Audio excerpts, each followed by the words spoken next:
A crossover is crossover dribble. crossover. Kyrie Irving, crossover in the lane. One of the most famous crossovers of all time. Behind the back, an ankle breaker on Chris Paul. The crossover continues to evolve. That's Crossovers brought to you by Everlow Concrete Repair in Omaha at everlowconcrete.com. Who in the hell are you? Oh, wow! What a strong start. Yeah, I like that. It's a rookie. We gotta. You know, we're not easing him in. Yeah. See, hello? I was trying to be nice. I made him carry my bags into the studio. You've already gotten the rookie treatment. Did you get lunch yet from him? You buy lunch? Yeah, Josh taped me up to the goalpost outside, and you know, can you still do that? Do people still do that? Training camps? Oh yeah, he still has. I don't know. I don't know about. I don't think you can call it hazing. Yeah. Well, yeah. First of all, we can't call it hazing. It's called are you talking about initiation. training camps? I thought you meant just taping people to goalposts. Period. I think that's generally frowned upon. Sure. But the voice you hear, the very talented Austin Jacobsen. Oh, wow. Well, thank you, Gary. I appreciate that. I did want to add too. I wore my Loper shirt today because I am a proud UNK alum, and also because one of my first times being able to tune into the Zone was when Coach Josh Lynn left. He had a great little segment there a couple of years ago. So we've interacted. Trying to make sure that I give back to Gary, and then he called me a fraud first thing. So that's okay. We're good. We're off and running. It's good to put a face with the name. So welcome. You're sitting in for Connor today. Yes. So picked a good day to come on Media Day, where it's going to be dominated by a duck. Yeah, that's interesting. That's something. So it's a promotional thing, right? That's what we've come to. Yeah. So they're find. filming. They're filming a commercial that apparently will air in Oregon. So the duck is going to different spots. So you know how like the Big Ten Network is doing their bus tour, which by the way will be in Lincoln August 16th. The Oregon apparently is doing that. This is like the backup duck. It's not like the main duck costume. Yeah. So they have a backup duck. The main duck doesn't usually leave Eugene unless it's for maybe a Big Ten championship game or at the time a Pac-12 title game. The backup duck does a lot of the dirty work. But does a lot of the grunt. Yeah. Are we talking like what about the big duck? When is the big duck going to be going next? I mean, they're probably hoping just for the season opener Eugene at Autzen Stadium and then in Indianapolis. Yeah, that's fair. Where's the inflatable duck? Is that thing still floating around in Indianapolis? Do we know? We were just talking about that before we got in the studio, that I think they should add that into the next patch for the college football video game. You can play with the duck where you want. And where they're going to put it in Lincoln, good question. But outside of that, I think that there's plenty of places you could go to. My favorite, obviously, there was a photo on Twitter about it with the outside of Northwestern's new transfer stadium. Yeah. That's the best. Could you imagine you're just running down the 50-yard line and you just have to make eye contact with the duck? Yeah. See, they're planting their flag everywhere. We got to adjust to them. They're not adjusting us. It's all good. I love it. All right. So, Josh, by the way, did you wake up last night with a Jorge Soler update? That he's coming back? Please, I was still awake. He's back. You got Luke Jackson as well. Hip, hip, Jorge. Yeah. It's going to right the ship for the Atlanta Braves. But at least they're doing something. It worked for you guys last time when you had them. No, please. You could be cheering for the White Sox. I have my own playoff futility to deal with. I don't need the Twins playoff futility on my mind as well. Okay, so this is an Olympic thing. We already know it around here, and I think this is a solid take. And Austin, I know you'll agree with this. Is because I watched a lot of the Gold Zone yesterday. So I went home and just laid on the couch. And the Olympics don't ever end. They don't. They just keep having event after event. Yep. And it's not like, okay, now we're going to the, Tamara Hall show. So you got a break. It's just Olympics all day. Is it live? Is it a replay? I have no idea. Yeah, but it's just, it's like the red, white, and blue. Yeah. I subscribe to the Homer Network. I just want USA announcers talking about USA. And even if you're down like 15 points, you're acting like you're up 15. But a lot of these venues I notice in France are playing a song that I think all the world can be united in, Sweet Caroline. Sweet Caroline at the Olympics is super popular. Like you'll hear like in gymnastics in the background or other places where they play a lot of music, Sweet Caroline. So regardless of your party, Sweet Caroline unites the world. Look, there's no other song that unites the world. Not even something from Live Aid. Connor's not here. I feel it is my duty to speak up against Sweet Caroline as one of humanity's greatest travesties. I don't know about that. It might be worldwide the only song that everybody knows Connor the words to. Well, he knows the words to it. Yeah, I mean, knowing the words, I would say the greatest travesty was Don't Stop Believing. Now, I don't know all the words Okay, to it, though, yeah. but Don't Stop Believing God. I was gonna go September, but Mhm. I guess it's maybe not as popular, but to each their own. Yeah. Well, I mean, this could be a generational conversation here, Nice too, pick. but It's a nice pick of a Yeah. song. Yeah. That's kind of like off the radar. It really was. It really surprised Wait, me. September's off the radar.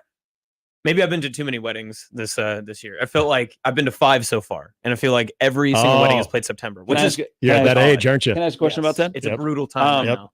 Any of them yours? No. Okay. All right. How many of those are you in? Third one is coming up later this year, so I've been in 2 so far. So how much money are you out for all these weddings?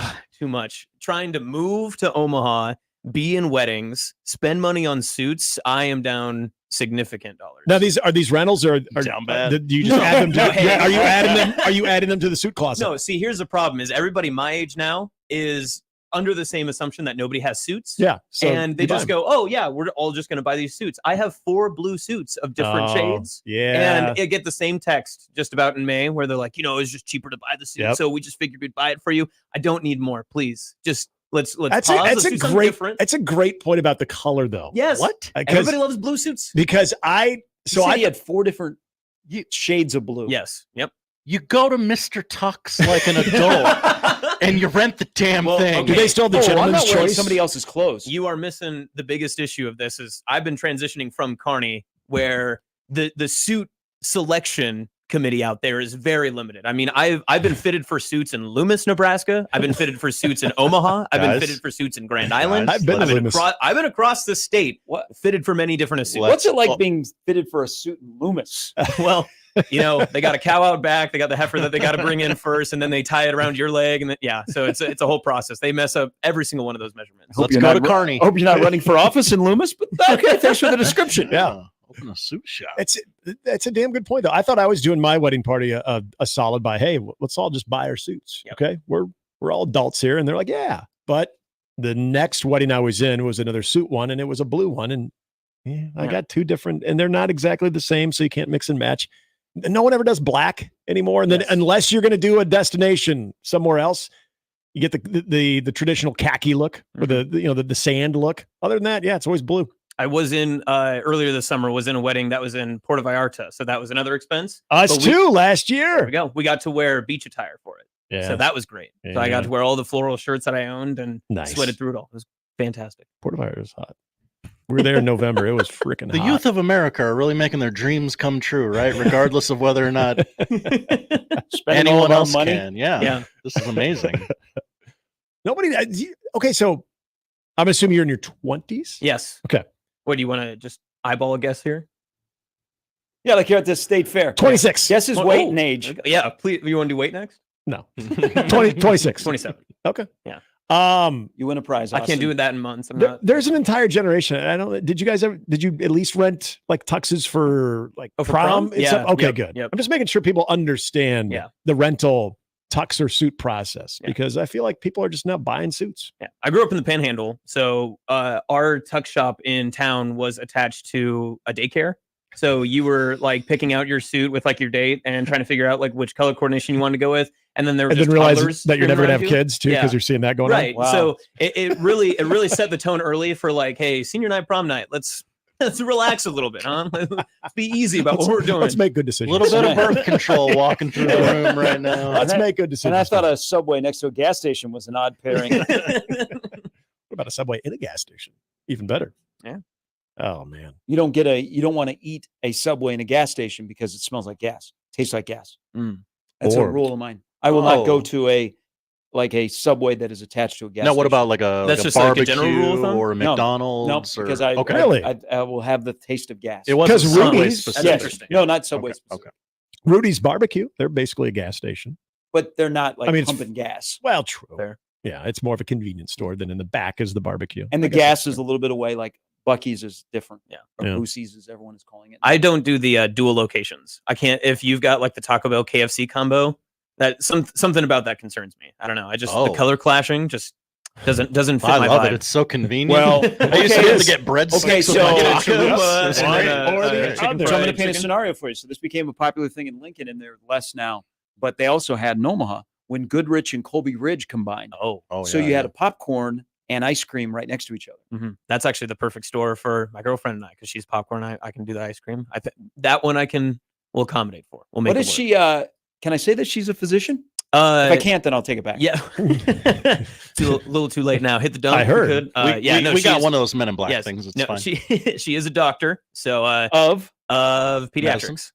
Nice. Well, I know that, but like, Well, it's actually, no. She's I didn't not. know. She's I a watched doctor. Hangover. What if she was a dentist? But That is she's true. also a doctor. Yeah, she's a DO actually, so not the doctor of medicine. But yeah, doctor of pediatrics. So she's hanging around. So Congratulations.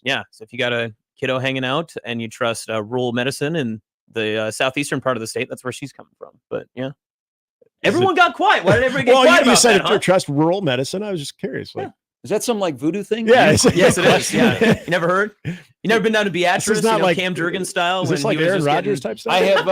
I'm just I curious. have. I've been Making to sure. Beatrice. I spoke at Valentino's not too long ago there. Of course you did. Valentino's and Beatrice. Okay, I need more details. Oh, wait, did they have, No, did they have a during- buffet? Were you the Yeah. keynote? Did they have a During Or buffet? did you during- lead into During something else? football season, once a week they have Sure. somebody come down and like talk football. the what is it? Holy Cross? Yeah. Holy apps that Ghost. we have? Holy Yeah. Ghost. Yeah. Thank you. Did they have And a so buffet? they get together at the Vows in Beatrice. And that has a buffet? Yeah. Nice. It's a Valentino. Okay. Well, some of them got done. Some of them don't. Oh, there's a lot that yeah, don't. the Valentino's buffet is dead here in Yeah. Omaha. What? It's- Oh yeah. Are you serious? I'm sorry. If you expected big things from the Valentino's buffet here, I Well, it's the one reason gotta- I moved. I got a rude awakening for you. Wow. Prepare yourself for Pizza Ranch. No, we got a pizza ranch in Kearney right before I left, and it was Of course they do. their big sign outside of the interstate as you enter said best chicken in Kearney, and they probably weren't wrong. Oh I mean, my there's gosh. chicken Chicken and ice opportunities. The chicken is Yeah. so overrated. Woo. Ugh, No, it it's is. not. It is. It is. What do you have against the chicken? It's not. It's fine. What do It's you just compare like it to? anything else that I could get, like Baker's or anything. Mm. Ooh. It's That's not. It's fine. It's just not that good. I don't get it. We've gone 4 days without bad food. Oh, takes I on gave this this one conversation. last year too, That's and my I will bad. came stand in on it. talking all this Western It's Nebraska just- stuff. It's on me. Now I do know Kearney has an old Chicago. Not anymore. No, Oh, it's gone. what? RIP. Now you're just bringing up bad things from my past. How Oh dare my you? God, First we had they to bring got- up Cabela's, and we had to bring up everything else. When did they get rid of the old Chicago? Like a year ago. It's now an ale house because everyone needs more of those. That's true. Mm-hmm. Jeez. What we that is disappointing. we had this discussion with Ryan Held about the places to drink in Kearney. Yep. Nick is a pro of drinking in Kearney. I have. Yes, Oh, I have. what is like years of experience? Can so you run down your resume? for me? Cunningham's. Okay, that's good. Lear Downtown or Lakeside? Be downtown. Okay, very good. Lear Jet Club. It was. Does not exist. Yeah, that's why I know. I was Very pretty much gone. Yeah. pretty bummed about that. Dome He's, Lounge? he's old. God, what was the other place that was really good? It was a bar at a Holiday Inn. Oh, the It's like you a- mean the Ramada? Or Ramada, The, yeah. Elephant's Eye. Yes, Yeah. thank you. Yep. That one. It got flooded out, so yeah, it's no. God. Everything I knew in Kearney is just all going to Yes. crap. Good news for Kearney. This is why My people move to gosh. Grand Island and Oh, Hastings. jeez. Jeez. I think that was really the extent of it. But yeah, but then as we were talking about this, people just started chiming in with place after place after Mhm. place that they've gone to. Yeah. That they've I can't forget this one, the Backlot, Does not exist. which was the most odd concept because it was a strip club during the day Nice. and then a bar at night. Very good. You would think it'd be the exact opposite. Yeah, the exact opposite. But yeah, they shut down the dancing at like 5, and it's just that's a bar. That's a bar. The ladies went home, and you haven't even had dinner yet. So it was What a terrible business model. it was well. So the story was this was when I was coaching high school baseball. We went to get a beer at this place because it was not too far from where we were. And as we were going in, there were some coaches from another team coming out, and they said, "You guys going in?" We're like, "Well, yeah, we're here." They said, yeah, it's not what you think." I'm like, what? Like, do you guys realize that this is a strip club? No. And then somebody else was walking and said, "Oh, don't worry, it's almost 5. They're going to be done by 5." And so that just stopped us all in our tracks. We're like, "Wait, what?" And so yeah, it was like an afternoon strip club. An afternoon strip club. But then by 5 or as either 5 or 6, it was all done. It's And then it was actually just going to most get a drink. bachelor parties ideal Of situation. course. An afternoon strip I mean, you club. want to prime at the strip club and then Yeah. go out later. Exactly. Not the other way around, but so that's weird that it's no longer there. Yeah. Sorry to break your heart there in case you were making a trip back, but It's a very long time ago, Yeah, but yeah. I'm not surprised. I'm really bummed though about the hotel bar. yeah, that was a tough one. I don't think it's even a Ramada anymore. I think it's Probably changed not. over new ownership. It's probably like a new fancy, like quaint hotel. Probably, I don't even know what they call them. It's probably Yeah. very artsy though. Mhm. Damn. Carney's Um, just going to hell. Yeah. So there's 50 people that are at Nebraska's media day. 50. 50. Wow. I got bad news for everyone who is a fashion connoisseur. It appears as though the one colored the white sleeve. sleeve I is know. back. I was just going to For say. this year. So I'm thrown off here. That thing's weird. I guess maybe they haven't rolled out this year's he No, wears clothes. this is like they start wearing the coach's clothing because they need to start selling it. I would assume. He wears. Yeah, it a he's lot. got a Is the white right sleeve, Uh-huh. red left sleeve. Mhm. Yep. He wore Not that a great lot look. last year. It's very confusing because at first you think, did he cut one sleeve off? He did not. Nope. That's the way it's made. I did have that confirmed. That's very, very interesting. I haven't seen people wearing that around. No, Some boots on the ground so journalism. he's saying good things, like not great things. Tristan Albano will not be part of the 120. He's going to be limited. Mhm. But I can't take my eyes off two different colored sleeves. Yeah. Yep. Moving into the dorms today. I heard that. Mhm. Oh, are they going to have the big video series again with all the moving in? That was my favorite part of last offseason, is everyone just consuming every single piece of YouTube content that the Huskers Oh, were yeah. posting. It was putting great. out. Give us access. Now, he did say at the end of last year he'd know if they'd do as much this year, Yeah. but I don't know if that because they just did the Chasing 3 thing. And that still has a little bit to go. They still have like an episode or two left, don't they? I mean, they got They're through the spring 3 in. game.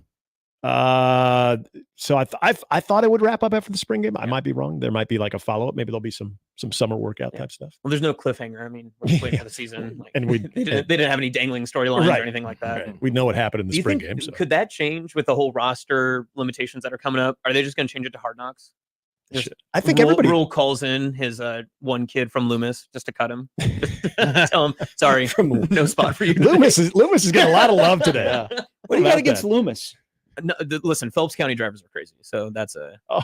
that's all that it is. That's what we use. Like, We probably, I would say, probably once a week on the show, we get a Phelps County call about the drivers in Loomis. What do you think? Yeah. Oh, I'm We just trying have to hit to. your quota. That's all that you guys They're came regular in. listeners. I got a whole list from Happer telling me you got to make sure these things are talked about. Did not bring up Sweet Caroline, so I'm disappointed I didn't have that on my prep sheet. But we hit everything else, I think. So far, so good. well, Austin, you've generated your first poll question. All at right. Happer Oh, really? Show. Nice. This is a moment you've lost your virginity. Oh, no. Are drivers in Phelps County crazy? I like it. Listen, I've been in Omaha for a little over a month and a half now, and I was doing games for the other NRG station in Kearney. So I've driven to Omaha for Kearney High football, baseball, basketball, that sort of stuff. So I'm used to driving down the interstates, dodge everything. Getting used to it, just being tailgated for 5 miles, going 5 miles over the speed limit. But Phelps County people will try to pass you and make your life endangered. Omaha people just want to get where they're going. That's all that it is.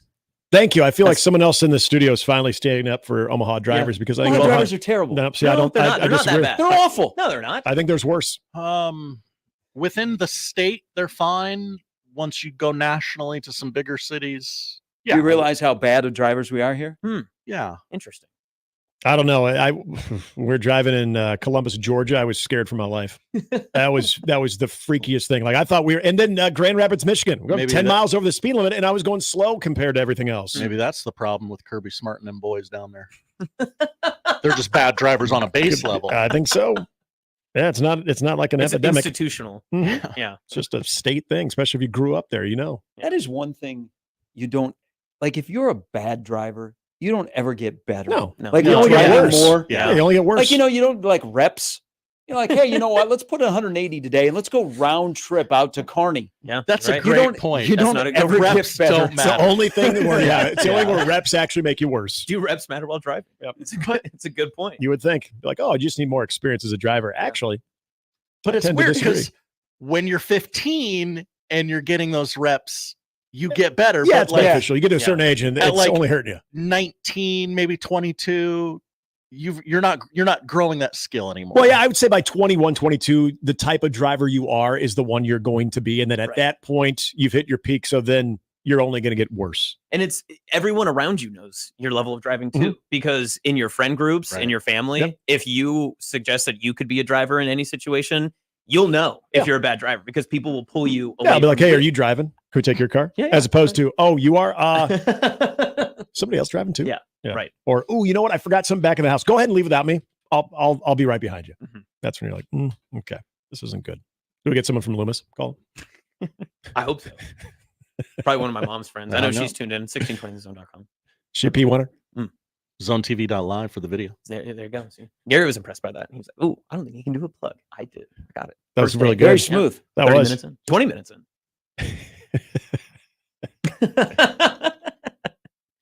I don't know how you guys say that Omaha has good drivers. I've driven in Miami where it's 10 lanes across, and it's absolutely insane because, first of all, I would say 65% of the people don't have insurance, so they don't really care. Right. And there's no such thing as turn signals, and you have no idea what's going on. And, oh, by the way, you're driving about 80 miles an hour on 95. And I come here, and I'm like, man, you make people in Miami look like they know what the hell they're doing driving. Yeah. Well, the worst drivers in America are Denver metro area. Those are the worst because they're used to I-25 trying to cross like 8 lanes of traffic, trying to get over, and they'll just they'll hit that left turn signal and they will just go all the way across, going 82 miles an hour, and then they're flying up and down mountain hills, just trying to pass everybody. No concern for gas mileage. To each their own, man. Not for me. I don't like going through those mountain ranges anymore. It's just not really my go-to, my forte. I've said it once. I'll say it again. I see a lot of the drivers that are a little bit crazy or erratic in Omaha usually have Iowa plates. Yeah, that's fair. I'm just saying. Girlfriend went to school in Des Moines at DMU, and so spent many a trip out to Des Moines. Their problem is they're driving too slow. I almost said they're too slow. I don't mean it that way. They're driving too slow. Yes. Yeah, there's some of the slow driving going on that I see with Iowa plates, but sometimes it's also just like Gary mentioned with Miami, not using the old signal, using the directional. Yeah. I want you to know that I learned how to drive in Des Moines. So I know. I'm just saying. Amazing Daniel, back to our song about topic about Sweet Caroline, says I'd say YMCA is up there as a universal song. Oh yeah, that's not a good song, but I agree with that. I don't think it's a great song, but because does get the people going. Because it's a great song does not make it like a universally loved song. You have to have like a lower IQ to be able to lower IQ song, I should say, to be able to like understand. Like everyone can agree. You have to meet in the middle. Real quiet after I said that. What happened there? Just watching rugby. Yeah, there, Austin. Oh, we're struggling against New Zealand. Yeah, that's tough. Yeah, this is. I would say New Zealand is one of the better women's rugby countries. But for us to get to the semifinals, feels like a win, right? I saw Invictus. I know the men's team was very, very good. Yeah. The All Blacks, right? Is that what they're called? Oh yeah, The I was thinking about this today, just going through and looking through some stuff. You know, United States right now is leading in total medals into day 4. We just need to get to 123. Thank you. Is it more important as a country? Like, I had to take a number in a bet. Oh, sure. Do you take more pride? Do you take more pride in the Olympics if your country earns more gold medals than everybody, or has more medals overall? I've seen this discourse. I feel like it's gold. So this right? is a swimming. This is a swimming thing right now. I feel like there's a good because balance. no, that's a great point. Because we're not winning a ton of golds in swimming, but we're racking up silvers and bronze. Kaylee Ledecky bronze, yes. I feel like there's a good balance. If you have a respectable amount of golds, but you are just racking up a bunch of medals. Yeah. But I feel like it's almost like the team on a high school level, like the state track team that comes in or state wrestling or anything like that, where they just have so many more people that are competing. Like that's the United States. We just have so many more people that can compete, get bronze, silvers, golds. That's like at the very least, we're going to get our share of golds, but at the very least, we're going to medal. Right. That's fair. So like that's our floor. Isn't this the SEC Big Ten conversation? Oh, no. Would you rather have more golds or More a bunch depth? of silvers and bronzes? More depth. Wow. Yeah. Gosh, if you say silvers and bronze, I guess you're the Big Ten. But I also, can we call Paul Feinbaum? What does he think? I don't want to win a silver medal. Like I would rather win gold or bronze because you never look at the podium and the bronze medalist is like disappointed. They're always like happy. I made the podium. Yeah. The silver one is crushed because by a 1/10 of a second, they didn't win gold. Gold, of course, is happy, but the bronze is always happy. They're like, I just got on the podium. I don't want to be silver. I think silver, anywhere judges are involved too, silver can, That's why varying degrees. strategically, I didn't want to be the middle kid in my family. Because you're the silver medalist. I want to be the middle kid. The middle kid also don't give an F. Right. But, you got the older one, the mature one, which is me and my family. And then, you have the youngest. What was your strategy for preventing I was going to yourself say, from becoming the middle child? At what point did you determine that you didn't how'd you want do the that? middle child? What kind of conversation did you have with your parents? I was just doing some background checking to see if mom or dad had, one night you wake up in Tijuana and, Gary has a sister or a brother. And all of a sudden he ain't the king of the house. I feel like if you acted up a lot, like just an absolute little a-hole, then they're like, we're not having another one. Like that probably would have been a good way to do it too. Yeah. I think that's preventing. Well, what happens if you don't do that all the time and they adopt someone? Ooh, they're trying to correct. now this is their a own different level. I mistake, forgot right? about this. This is my this is younger a brother new was layer. adopted. I forgot about that. Ooh. Wanted to put him in the portal like 2 days at home. Jeez, talk about a silver medalist right there. That's, Well, the thing wouldn't stop crying. It just cried all the time. I was like, we got to get rid of it, Mom. the kid. And she's like, well, it's not a thee. It's your brother. this thing. And we spent a lot of money. That NIL, the Sharp family, just really Hey, drained the account on the last one, huh? I almost single-handedly prevented the Sharps from adopting, because when they come and they do the background and they investigate, I was like one-on-one with these two people I didn't know. And they were asking, like, I'm like 8 years old, and they're asking like hard-pressing questions. And I was being a smart ass. Oh, they were asking you like how home life That's is. right. Yeah. They're like, did your parents ever fight? And I go, all the time. Yeah, that's why it's such a flawed thing to ask kids anything that could be of major substance in determine anything. Like if my son's asked a question just feels like saying no, he's going to answer no. Yeah. And it might be, or if he feels like saying yes, do your parents hit you? Yeah. No, don't listen to him. He just likes to say yes about things right now. He's in a yes. Yes, phase. Come on. It's like, are you? Oh, sure. Yeah. Sure. Isn't that convenient for you right now? I'm I sure think he you is. need to come with me. It is. It's Hey, true. they asked some hard pressing questions. Like, I wasn't ready for that at 8 years old, but I probably, said like, do you watch your parents fight? I would say yes. They ever get physical? And I'm like, yeah, there'll be that weird time that Dad walks out of the bedroom and his shirt's tucked in, and yeah, that kind of stuff. Hopefully they are able to ascertain that, okay, this is what an 8-year-old means when he answers that way. But I don't know. Some are just going to take you for face value. Like, well, they got a problem here. But I don't know if any of you guys are middle child, but the middle kid I don't give an F, has been on vacation for a long time. Yeah. Oh. Yeah. Well, my older brother, the middle, just moved to Alaska, so he On his own or because he had to? He had a lot of debt. He was getting out of there. Student debt, not like gambling debt. He wasn't like running away. It's like, who's chasing Hiding in him? Alaska. Listen, Austin, I would think there are better resources than saying, you know what, I think I'll move to Anchorage. Wasilla actually close. Okay. Yeah.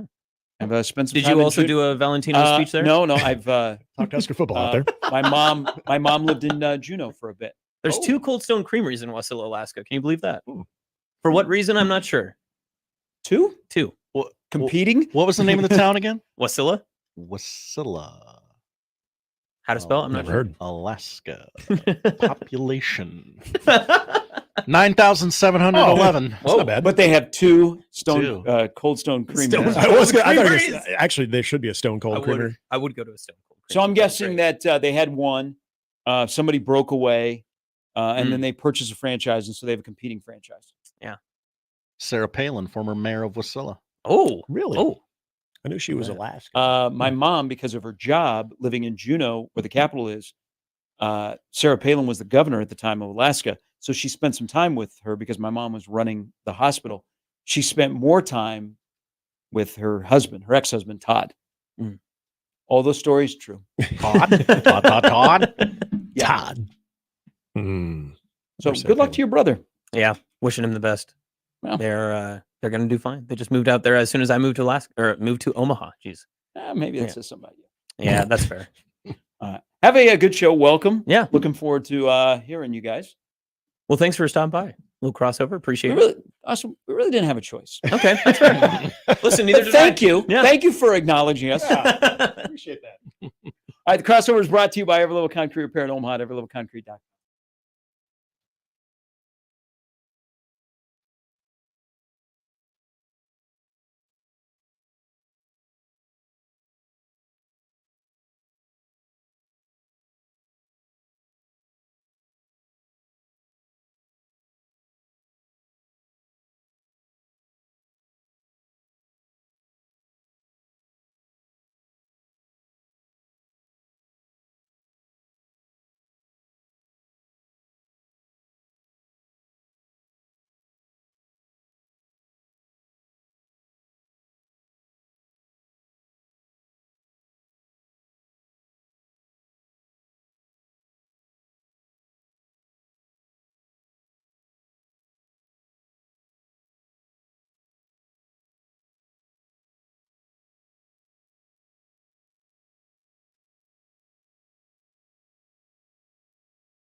It's the Connor Happer Show.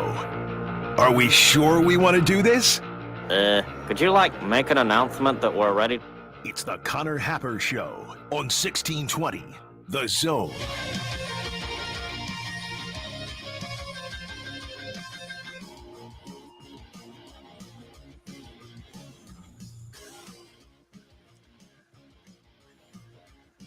All right, 1620 The Zone, Connor Happer Show, Austin Jacobsen in, and happy to be back. And Josh, I appreciate you doing all the production on that side because I need it. I'm still a little rusty. I'm trying to get back into my radio self here. You focus on talking for the next 4 hours. Yeah. I'll do Fair almost literally everything else. Yeah, that's fair. And I do want to give a shout out, big thanks to Connor for having a baby so I could actually be out here. That's cool. And also, I guess, congrats on being a dad there, Hap. Well, he said, we need to create a deeper bench. And the only way for us to do that is for me to have a kid. Yeah. And speaking of that too, getting more depth and everything, MLB trade deadline happening today, still ongoing. A lot of different things happening across. We did mention Soler from last night that got traded. But I walked into the studio today and we've traded text messages back and forth for about a week now, trying to make sure that we get all coordinated, ready for all this. And I walk in, you're like, what are we talking about today? And I was like, oh, what's on? And you were like, well, it's the trade deadline. I was like, ooh, not a baseball guy. You're like, well, it is kind of a baseball show. So excellent start. Really glad we all did our homework on this. And I'm sure we'll provide breathtaking analysis of everything that comes across. I believe the audience will be happy that you're not a quote unquote baseball guy. I guess that gives me a chance to talk a little bit about myself because that's what everyone's here for, right? So absolutely. Again, Austin Jacobsen in for Connor Happer today for the Connor Happer Show. I'll be back again Thursday and then again another time next week too. For myself, grew up in Sydney out in the Panhandle. If you didn't hear the crossover just a minute ago, I've moved my way across the state, went to school at UNK. If you're watching on the live stream right now, I've got my UNK shirt on. Go Lopes there. And was working at the NRG affiliates down in Kearney in the Tri-Cities, Kearney, Grand Island, Hastings. So if you guys are listening from that area, appreciate it. Thanks for tuning in online, 1620thezone.com, of course. And just made a move to Omaha because my girlfriend's a doctor. So I think we can all figure out why I kind of made a move out to Omaha. So yeah, it's good. So we're excited, happy to be in Omaha and happy to be on here too. Had a lot of people ask me what were some of the first things I was going to talk about. And the first thing I wanted to add in is my teams are awful. I need to get that out, especially when you're on the sports talk station. Oh, yeah. We should probably run this down. Yeah. So are you know where your biases are coming from. Yes. So are you ready for this? This is going to be breathtaking. Okay. So obviously a Husker guy, grew up in the state. Parents been they're terrible. Lifelong Husker natives and fans. Prior to let me put it this way. Madden 2006 came out. I was just a wee lad playing the PlayStation 2 in the basement of the old house in Sydney, Nebraska. And the best uniforms in the game, Carolina Panthers. So that is where the NFL. Yeah, look at that face. How dare you? You couldn't even keep it straight for me. How dare you? Come on. We got rid of a Carolina Panthers fan and we replaced it with a Carolina Panthers fan in Omaha, Nebraska. What are the odds? Keep pounding. We're terrible. God, they're terrible. God, they're so bad. I don't hold Coach Rule against anything that's happened. Yeah, they hate him. Oh my gosh. If you look at a Husker forum, like with Feinbaum's comments last week, these Panther fans came out of the woodwork to be like, yeah, he's not. Been trying to tell you guys. The best was all of last year when they got on their losing skid near the end of the year, lost to, Minnesota, Colorado, beginning of the year. And all these Panther fans just showed up in forums randomly and would just come up and just say like, oh, we warned you. You had to pay him, didn't you? Oh, look at this. Okay. All right. Relax. I think it's Tepper that could be a little bit of the problem there, but to each their own, I don't throw drinks at my fans. So. Seems to be a systemic problem starting at the top and not the problem of one individual. Right. Outside of that, I did mention not much of a baseball guy. I did adopt a baseball team because of the affinity my girlfriend's family has for the Kansas City Royals. So I got to go Royals down there. NHL follow loosely. I go Nashville Predators on that side just because, I don't know, cool colors, I guess. Big Carrie Underwood fan, are you? Yeah, huge. Sunday Night Football is my jam. Listen, there's nothing better. And NBA, prior to their large run, I was a Steph Curry fan and decided to go Golden State Warriors. So I transitioned as some Nebraskans do when they're on that side of the state, out in Western Nebraska. Everyone usually affiliates with the Colorado, the Denver, the Broncos, Rockies, all that stuff. Not a fan. I can't stand Denver sports. That's the one thing. That's a great take. If I have something that separates me, I have all these loose fandoms across like the country. I cannot stand any Colorado fans. Even Colorado State, I'd rather cheer for Wyoming. That's a great take. Okay. I won't vacation there, and my wife is like, "It's really beautiful. We should go." They have weed, and I'm like, "No, no, I'll buy it on the street like an animal." That's perfect. No, Sydney's 20 minutes away from the Colorado border. There were some people that I grew up with that had parents that were Buffs, that, still they would, cross over every day and be able to drive down maybe to work or something in Sterling or whatever the case may be. And it never stood out to me. And I openly went to Bronco games, and I think it was Invesco Field at the time, maybe Sports Authority, and would openly root against the Broncos in whatever team they were facing. Peyton's first year, they went to a divisional round game against the Chargers. I wore shorts and a LaDainian Tomlinson jersey in the middle of January out in Mile High and rooted on against them. My dad got in a near fight with like an oil tycoon or something like that was behind us. Probably not a tycoon, because if they're sitting in the nosebleeds, they're not probably tycoon, not an oil tycoon. Yeah. But he was really upset that a young kid was wearing a LaDainian Tomlinson jersey in Denver, Colorado that day. But yeah, so that's just me. But I guess that's pretty much all. I don't really know what else to talk about myself for. Like I said, my teams are not great right now. We're all either on a downward spiral. The only team that's coming up is Nebraska. I feel good about that. I guess the other thing I could talk about here too, and I've said this before, I guess I just don't understand people that are opposed to J-Skers.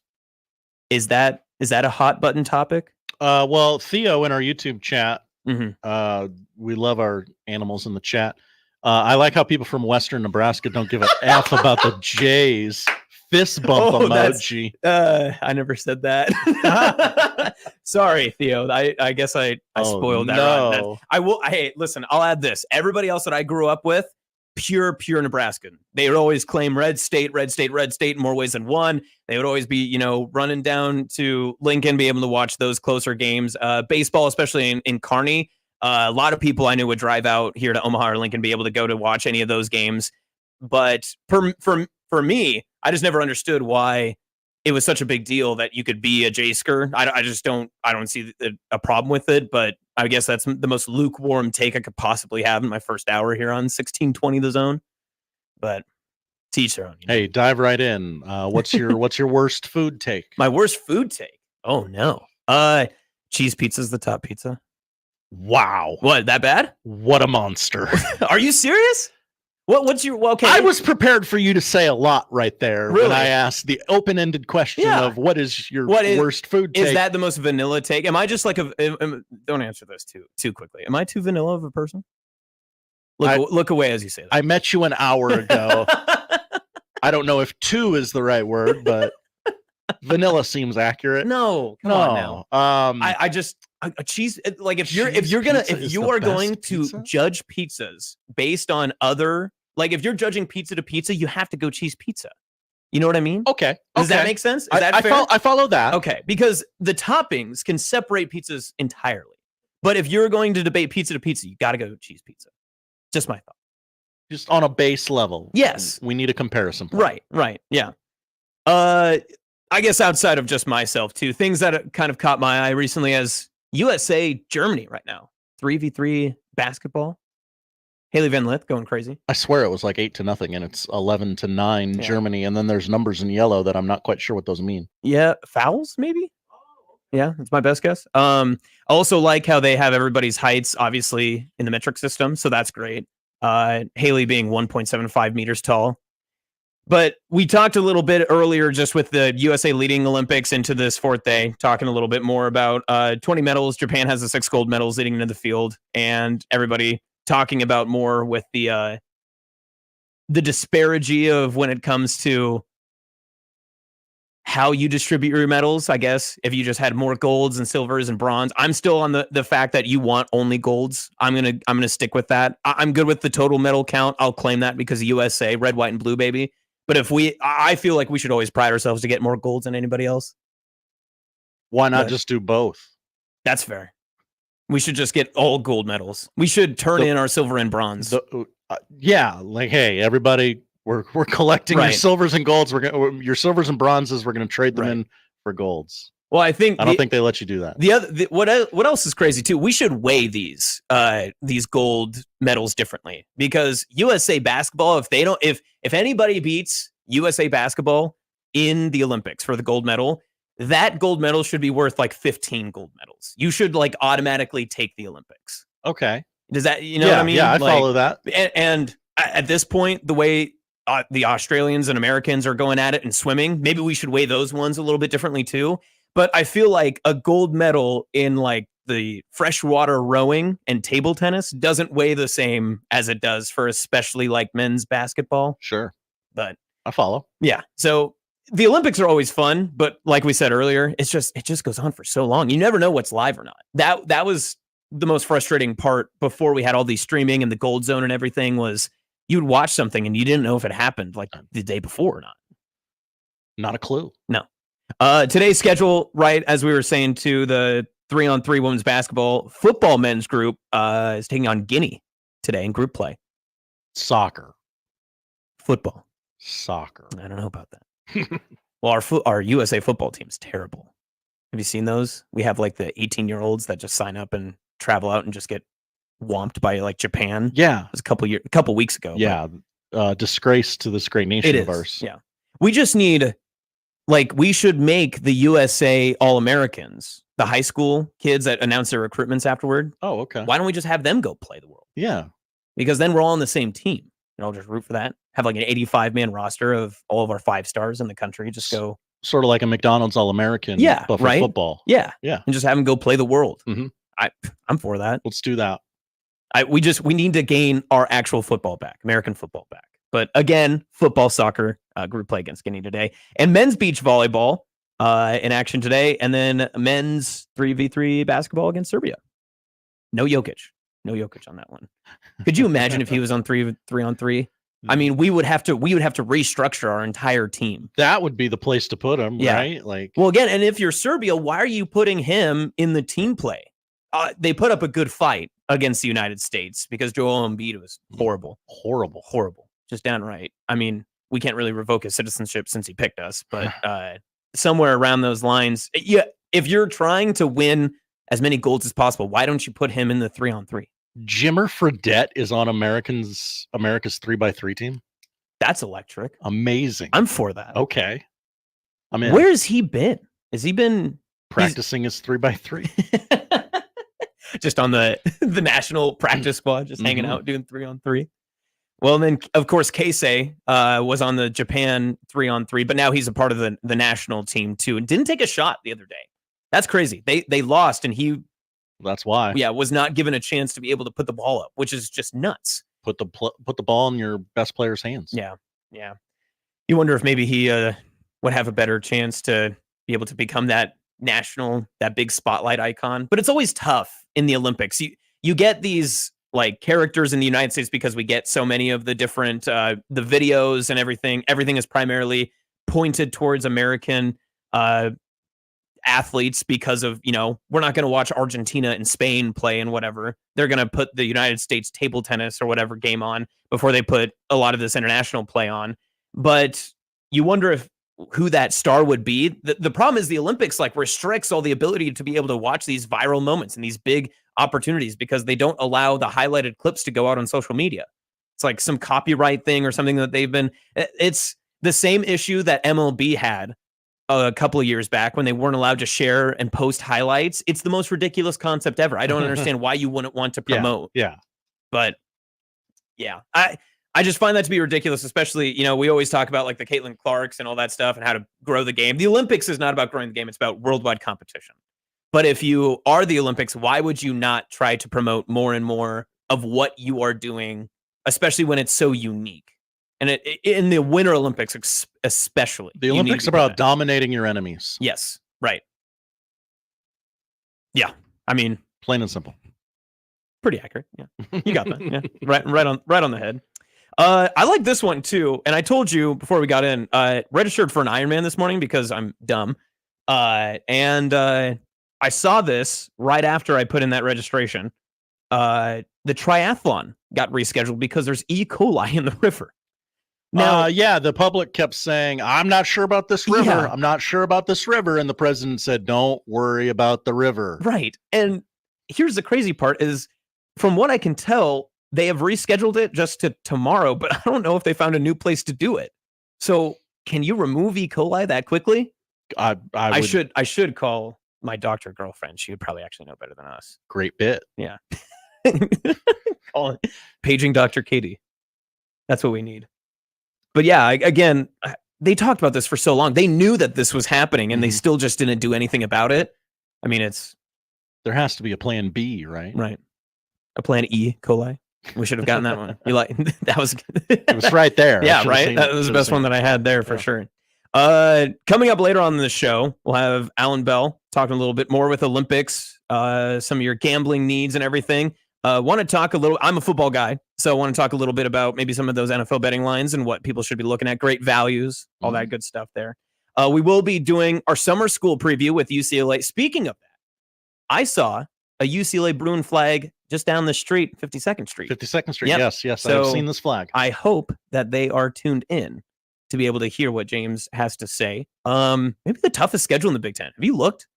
I have not looked at UCLA. Just schedule. So take a quick gander at that. Get back to me what you think. And non-conference, everything included. I mean, it is brutal. It might be one of the toughest in the country. And then we'll continue on the show later on talking with. That's stupid. Yeah, just read it off. Just read it off. Week 1, where are they? At Hawaii. Yep. Then they get a bye, and then Indiana. They host Indiana. Yeah. Big at Ten play. LSU, Oregon, at Penn State. I mean, does the rest matter after that? No. Okay. So we'll talk with James about that. Maybe we'll just ask him what the first 5 games will look like for UCLA. Mm-hmm. What do you think? Will they have a bigger pause in the start of their season for wins, or comparative to where their head coach was in speaking publicly in front of Big Ten media? They are in LA. We know that now. Yeah. Who would have thought?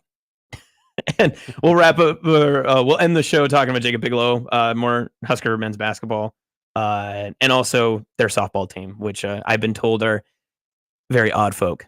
So they're an odd group of characters. They fell short. They needed to win 3 games last night to win the championship. And how many did they win? 1. Whoa, that's not 3. Great point. Yes, Great people point forget. by you. People forget it's not 3. Other part about that too. We talked a little bit about like what things before we got into the studio. What things you as like a growing adult, like man, most generically, right, would like to be able to do by the time you're like a certain age or whatever. Mm-hmm. And we all agreed in the back production room that hitting a baseball at some point in your life is like one of the keys. You have to make contact, get a base hit. Definitely. Right. I said throwing a spiral. Basketball, we were a little bit concerned on. We talked to, I thought it was maybe like a free throw. Nick. Yeah. Sorry about that. Nate. But he call him whatever you want. There you go. Thank you. He had said a swish, just like generic. I've been sitting on that. I'm not sure that I'm for that for basketball. Oh, okay. Yeah. I also feel like if you can lower the rim wherever and just dunk it, I think that's also approved. It feels very powerful. Yeah. Which is kind of what we're going for here. Right. But outside of that, I'm not really sure that there's other things, because wrestling's not for everybody. Hockey, not everybody can skate. Not everybody can do the dynamic stuff of that too. So I think that there's a couple of different choices in there. So it's like when you're growing up as a kid, as a young lad, what's the 3 things that you need to be done? I feel like it's football, basketball, baseball. You have like those 3 that you want to move up in the world with. But yeah, teach your own. I also saw this too. Madden, Christian McCaffrey's back in the 99 club if you're into that sort of thing. I don't know. Hello. Are we still in the video game talk? College football 25 has been out for a while. I don't know where people stand on this video game. They were so excited for it. It came out, and now all they do is whine about it. Mm-hmm. Yeah. My team is 4-1 and we're not number 1 in the country. How's that possible? I also like the Dorks. reverse that was an excellent dorks. You hit the D perfectly on that. That was perfect. But I like the reverse where we're at now, where people are posting these insane clips of a video game, and they're like, "This would never happen in college football." And people are then posting it happening in real college football games. They're seeing like spin moves that juke out 9 people on defense and players running into each other. It's football. Football's been around for a long time. There's a lot of football played.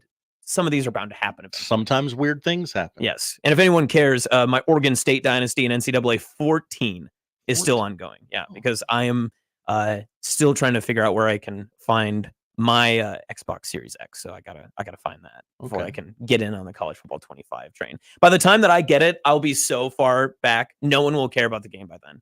I'll be so maybe I should do that. Maybe that's my next bit. And then you're free to or just do it late after everyone is done caring about it. Yeah, I'll just be the Instagram reels of everything. Everyone else is just way ahead of it, and I'll just be 2 weeks behind and be like, "Hey guys, the game's great. I love it. The throwing motion's fantastic. Have you guys played this game?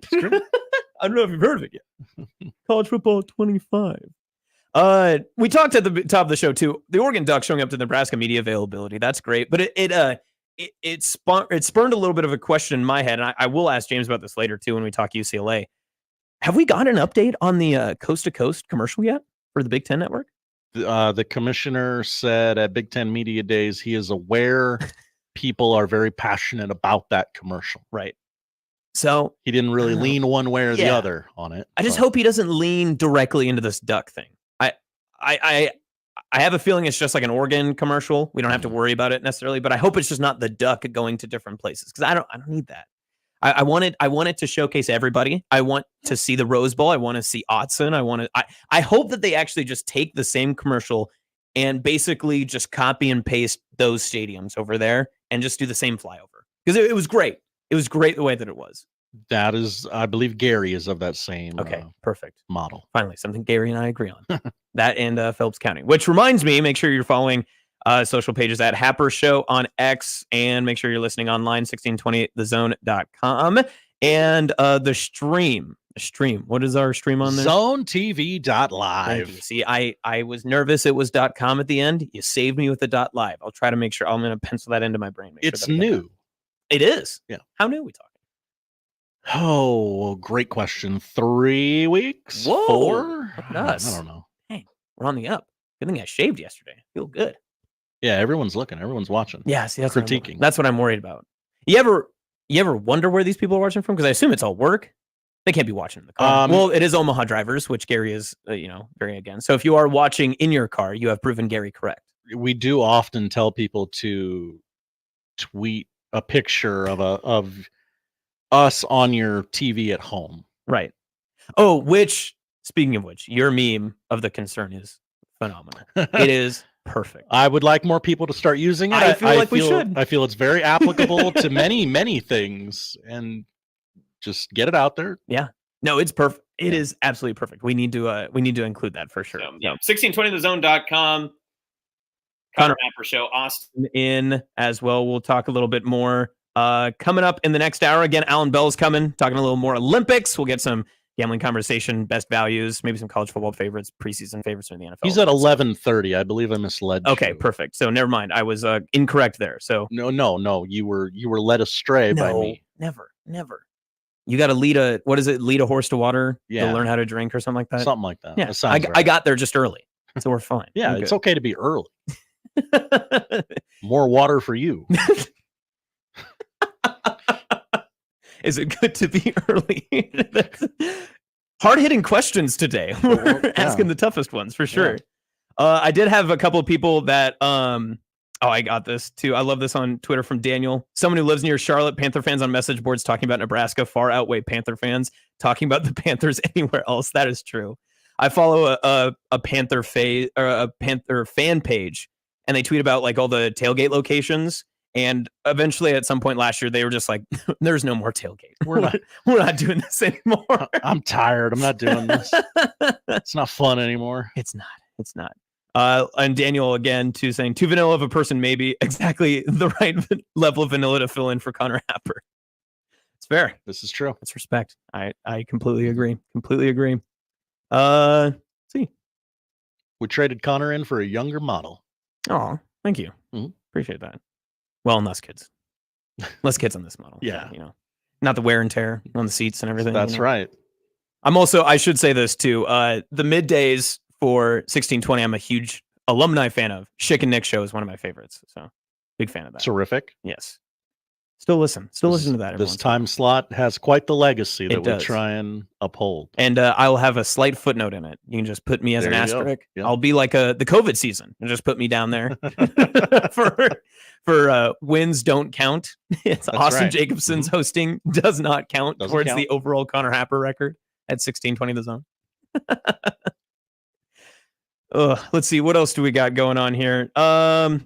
Yeah, I mean, the MLB trade deadline, of course, is like still going on. The Royals got more rotation in as well. We saw Michael Lorenzen got from the Rangers yesterday. So I don't know. Again, it's just not a huge baseball guy. All of this, I'm for the games. I will say it was funny watching Soler get traded yesterday and kind of seeing that news this morning because I was at Soler's bobblehead night at Kauffman right before he got traded, like a couple of weeks or months or something like that. And it was great to be able to see everybody just agree that he wasn't a great fit in Kansas City. And then to get traded and to win a World Series like right after. I still had his bobblehead. Gave it to my girlfriend's dad. So he was not happy about it at the time, but thought it was pretty cool come October. World Series MVP. I know. Isn't that crazy? Jorge Soler. Yes, it is. That was bonkers. That was just bonkers to see. Also, Nebraska Football Media Day is going on right now. We got a couple of things. Mitch Sherman tweeting out that the defensive coordinator, Tony White, says that the cornerback, that's Sair Wright, USC transfer, joined the Huskers, looks good. LeBron's kid.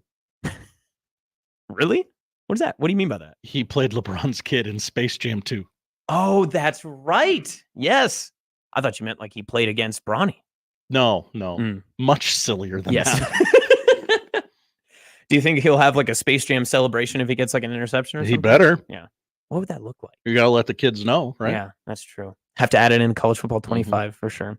And you also heard it at the top of the show too from Gary, but some injuries to start camp for Nebraska as they have reported. They moved into the dorms, all that good stuff. Tristan Alvano, Bly Hill, Barrett Liebentritt, Maurice Miskua, Brody Tagaloa, and Michael Booker. So big ones, obviously, Alvano injured. So that's not a great way to start, especially a little bit of a off start to his career for the Huskers. I still think he's able to kind of get it rolling. I'm excited to see what he can do, but getting injured as a kicker can just throw off your rhythm. So hopefully he's able to kind of get out of that. And hopefully it's nothing too significant or serious, but you never know with kicker injuries. They're always so unique because they're not sprinting or usually, you get hit or anything like that. So kind of tough to be able to see there.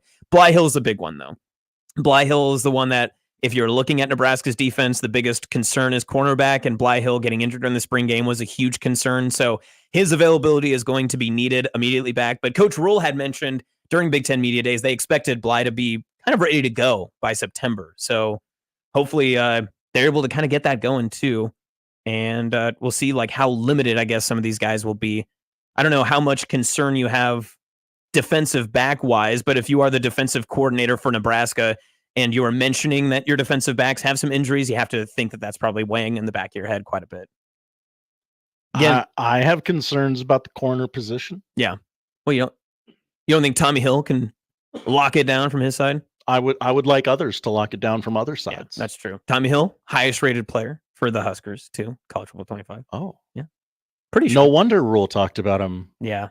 So Except much. I love Tommy Hill. There's nothing more than I love a Tommy Hill interception because as soon as he gets the ball and tries to return it, it's like he goes 100 yards every other direction. And he's the perfect player that your grandparents would scream at, just get down. Just get down. Accurate. Was it the Illinois game? He had like an interception that got like kicked off a foot or something, and he ran from one sideline to the next and got a total of like 2 net yards. Mhm. But man, did he look good running the football. He's great. It's fantastic. Love Tommy Hill. And also, we spoke a little bit earlier too on the Tommy Hill, on the Chasing 3 preseason and spring football YouTube conglomerate that the Huskers have put up. They had a great feature on Tommy Hill talking about he came into Nebraska in his first year after transferring from Arizona State. He was a little bit overweight. He didn't have the right mindset.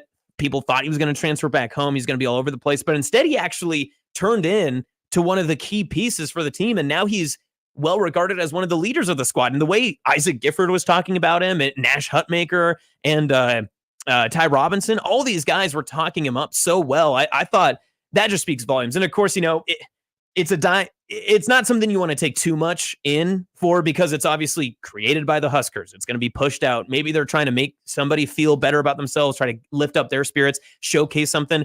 But to me, everything that is touched by the Nebraska football program goes through Rule. And so if Rule was like, no, we want to highlight Tommy Hill, there has to be a reasoning behind that. And I have to feel like it's a positive. Want to update everyone on specifically Tristan Alvano here before we go to break. Ed Foley said that Alvano is limited in practice.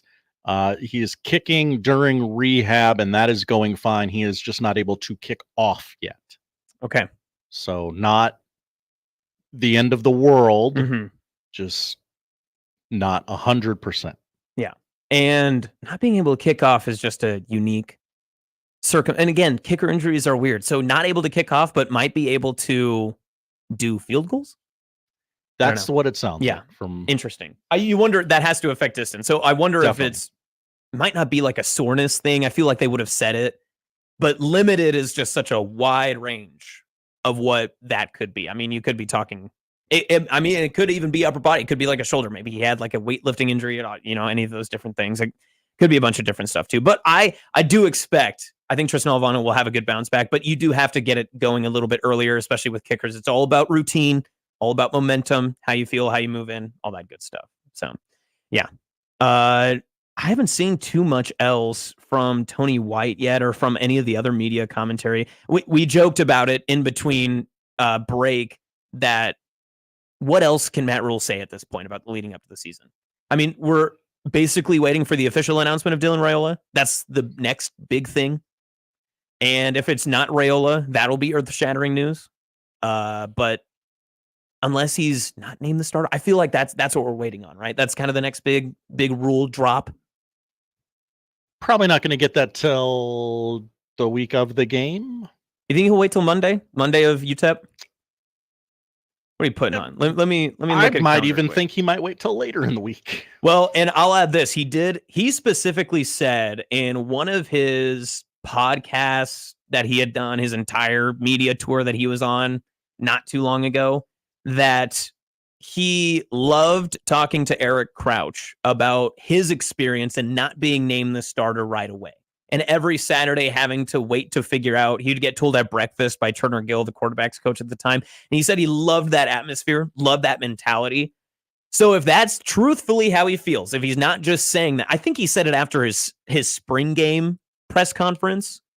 If that's truthfully how he feels, then maybe it's not a quote unquote quarterback competition through the fall.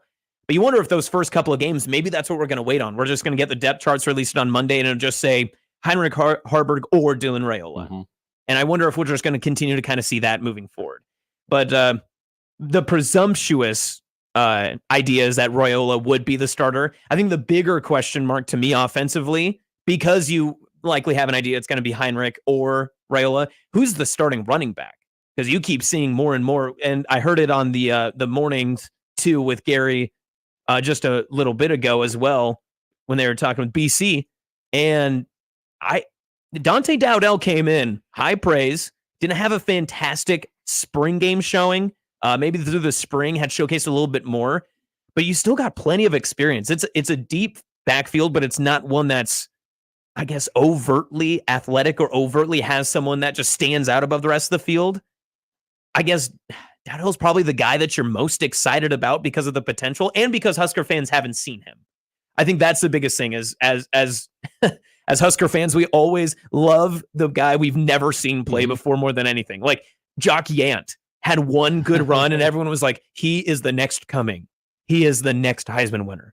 And we never saw him again after that. So I don't know. I feel like the running back position is kind of the next one that everyone's waiting to see more on. Of course, we've talked in nauseum about Carter Nelson and all that sort of stuff, the cornerbacks on the defensive side. it's going to be an interesting first couple of weeks. You just hope that there's not those significant injuries that pop up, and seeing some of the limited availability or unavailability of some of these guys, and again, especially Bly Hill, is the most concerning for me. But again, Connor Happer Show, 1620 The Zone, 1620thezone.com. Austin in for Connor Happer today. We're going to come back, and we've got plenty more to talk about when it comes to MLB trade deadline, some Olympics questions, and Allan Bell, some gambling as well. 1620 The Zone.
let's get back to the Connor Happer Show on 1620 The Zone.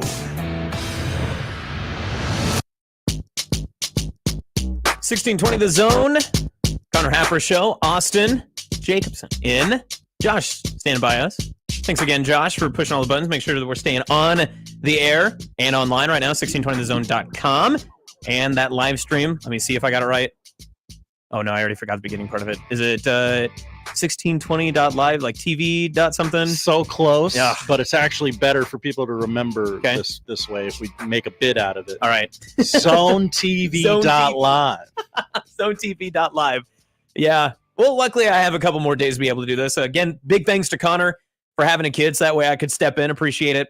I'll be back in again on Thursday as well, and then back for another chance Wednesday. And we were talking through the break a little bit, working out the kinks, making sure that everything's working. I think I talked a little too long. Oxygen tank needed over here. I don't know if we have one on the side, but we'll make it work. I think we can borrow one of John Bishop's. Love that. I was shocked there wasn't one in the studio already. Does he just carries it with him, I assume? Yeah, he takes it with Okay, him. that's He takes good. it home That's good. at the end of Unsportsmanlike Conduct. That's fair. That makes sense. Well, it is a long time between shows for old John Bishop. Speaking of other things happening around really just social media this morning, I saw this. I know not a huge part of this time of year, but we are inching closer to it. High school football. Hello. A little under a month away. Saw a preseason top 10 list from one of the 95 aggregates of the X profile pages that are on social media. Top 10, Omaha West Side number 1. And Makes Millard sense. South 2, which does add up. Those are probably the two of the best ones. Kearney 3rd. I like that one. That was a big one. That's why we're Yeah. here. Yeah. Okay. What is that? What do you mean by that? What are you talking about? Kearney guy wants to talk. Hey, well, I listen. I'll always talk Bearcats. Used to be the voice of Kearney. No big deal. But I was surprised to see them up there, number 3. I like this one too. Millard North 4th. It's quite a big one here. Are the Mustangs back? Are the Mustangs back? People are saying. Elkhorn South 5, which I love what Coach Guy Rosenberg's done with Elkhorn South. They've done a fantastic job there. Omaha North 6, Lincoln East 7th, Bellevue West 8th. That's probably their lowest preseason rating by one of these many different pages in a long time. I was shocked to hear Lincoln plays high school football. Well, to be fair, it's been a couple of years since we've had one of those LPS schools that really stood out. Yeah. So East there at 7 again, Bellevue West 8, Papillion La Vista, Monarchs at 9. Whoa. Omaha Central 10. So no Creighton Prep, no Papio South, and only one LPS school. And then Kearney 3rd. I think biggest surprise is there. I have an inkling Millard South is the team to beat, but until proven otherwise, Omaha West Side is the number 1 team. I think that's fair. I would agree with that from everything I've heard. Yeah. Speaking of Omaha West Side, little cleanup from our previous segment. Tristan Alvano, a groin injury. He's expected to just be limited in the next 2 weeks. Should be full go here in a little bit, is what was cleared up by Coach Foley. 2 weeks? We can wait 2 weeks. Yeah. Again, I know I mentioned a little bit before we hit the break there, but kicking is just so much that mentality, going through the rhythm, going through the motion. So hopefully Tristan's able to get that going too. But high school football, and I mentioned it at the top of the show. I have been to pretty much every single Class A facility as my time working with KGFW and Kearney was, humble brag, no big deal. They paid for my mileage. It is what it is. But was able to do play-by-play radio for KGFW following Kearney High School, and got to see a lot of these great facilities. I'm impartial to the ones that had press boxes for me. That was always nice. West Side had the tiniest booth in the world. Whoa. Yeah, very tiny booth. And also, that was the game in which the fire broke out in the bathroom. They had to go to Papio South. Was it 2 years ago? Wow. Yeah, middle of the game. And if you've never been to an Omaha West Side game, they shoot off fireworks when they score touchdowns and at the end of the game. So the past couple of years, their firework expenses have been high. Sure. But during halftime of this game, they decided that they needed to move because of the fire in the bathroom to Papillion Vista South. And they just shot off all the fireworks just in the middle. Well, we paid for them. They're here. We're going to use them. But there's a building already on fire. So, if something goes wrong, the fire department's already here. Good stuff there. Yeah. There's something about seeing Millard North be kind of in that top 5. It just feels right. It's been a while. New coach, kind of a new new idea, new identity going on there at Millard North, but it just feels good. Millard North's so good at basketball the past couple of years too. They've been trumped a couple of times by Bellevue West in those basketball finals, but good to see some of these regular names come up and maybe some newer faces, but I still feel like Bellevue West is going to be up there near the end of the day. They just don't have those number one guys that we've seen the past couple of years. I mean, you saw Isaiah McMorris and Danny Kalin and all those great Davon Hall, all those great receivers and the great offense. Maybe just not as big of names right now, but by the end of the season, I'm sure we'll see Bellevue West back in the postseason again. Lots of great stuff there.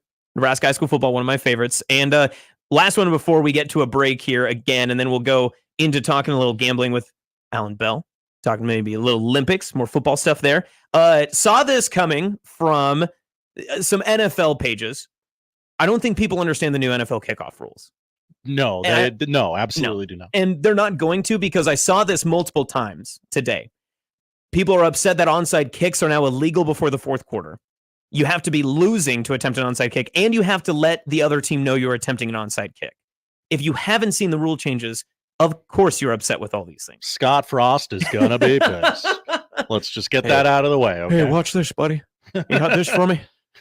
Yeah, him and Pat. How do you patch in? Do you just do they send a line? Just a little, was it the cannon, the string? Can they just have that where you call the other coach? You're like, hey, we're doing an onside kick, just so you know. Hey, just let you know. It's coming. But again, it's how this new NFL kickoff rules are going. The Hall of Fame game is this weekend, I believe. Is it Thursday? Thursday. Yeah, Thursday. So we'll have that game coming up to be able to see what these kickoff rules are going to look like. So there's plenty to get comfortable with, but it's just that time of year. We just need football back because too many people are complaining about rule changes. We just need football back. Yes, we've reached that point where it is close enough that people are clamoring for it. They're talking about it, but they're talking about all the wrong things. Yes, yeah, plenty to talk about for sure. So again, 1620 The Zone, Connor Happer Show, Austin Jacobsen in for Connor today. And again, in just a moment, coming up after the break, we'll talk a little bit more gambling with Allan Bell, and we're going to hit a couple of different topics that are scratching the old brain. So looking forward to it again. Make sure you're tuned in live, 1620 The Zone and 1620thezone.com.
comes the money.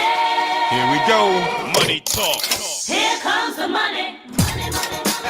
Allan Bell, the AB3 on the Connor Happer Show on 1620 The Zone. 1620thezone.com. Austin Jacobsen in for Connor Happer, the Connor Happer Show today. And my first time being able to introduce a guest onto the phone line. Allan Bell joining us. Allan, how you doing today? Man, doing fantastic, brother. You doing all right? Ooh, I love the energy. This is fantastic. AB, I'm doing great. Hey, how much Olympics are you on right now? Like, what channel are you on? What are you watching? How are you watching? Like, how much have you intaked so far?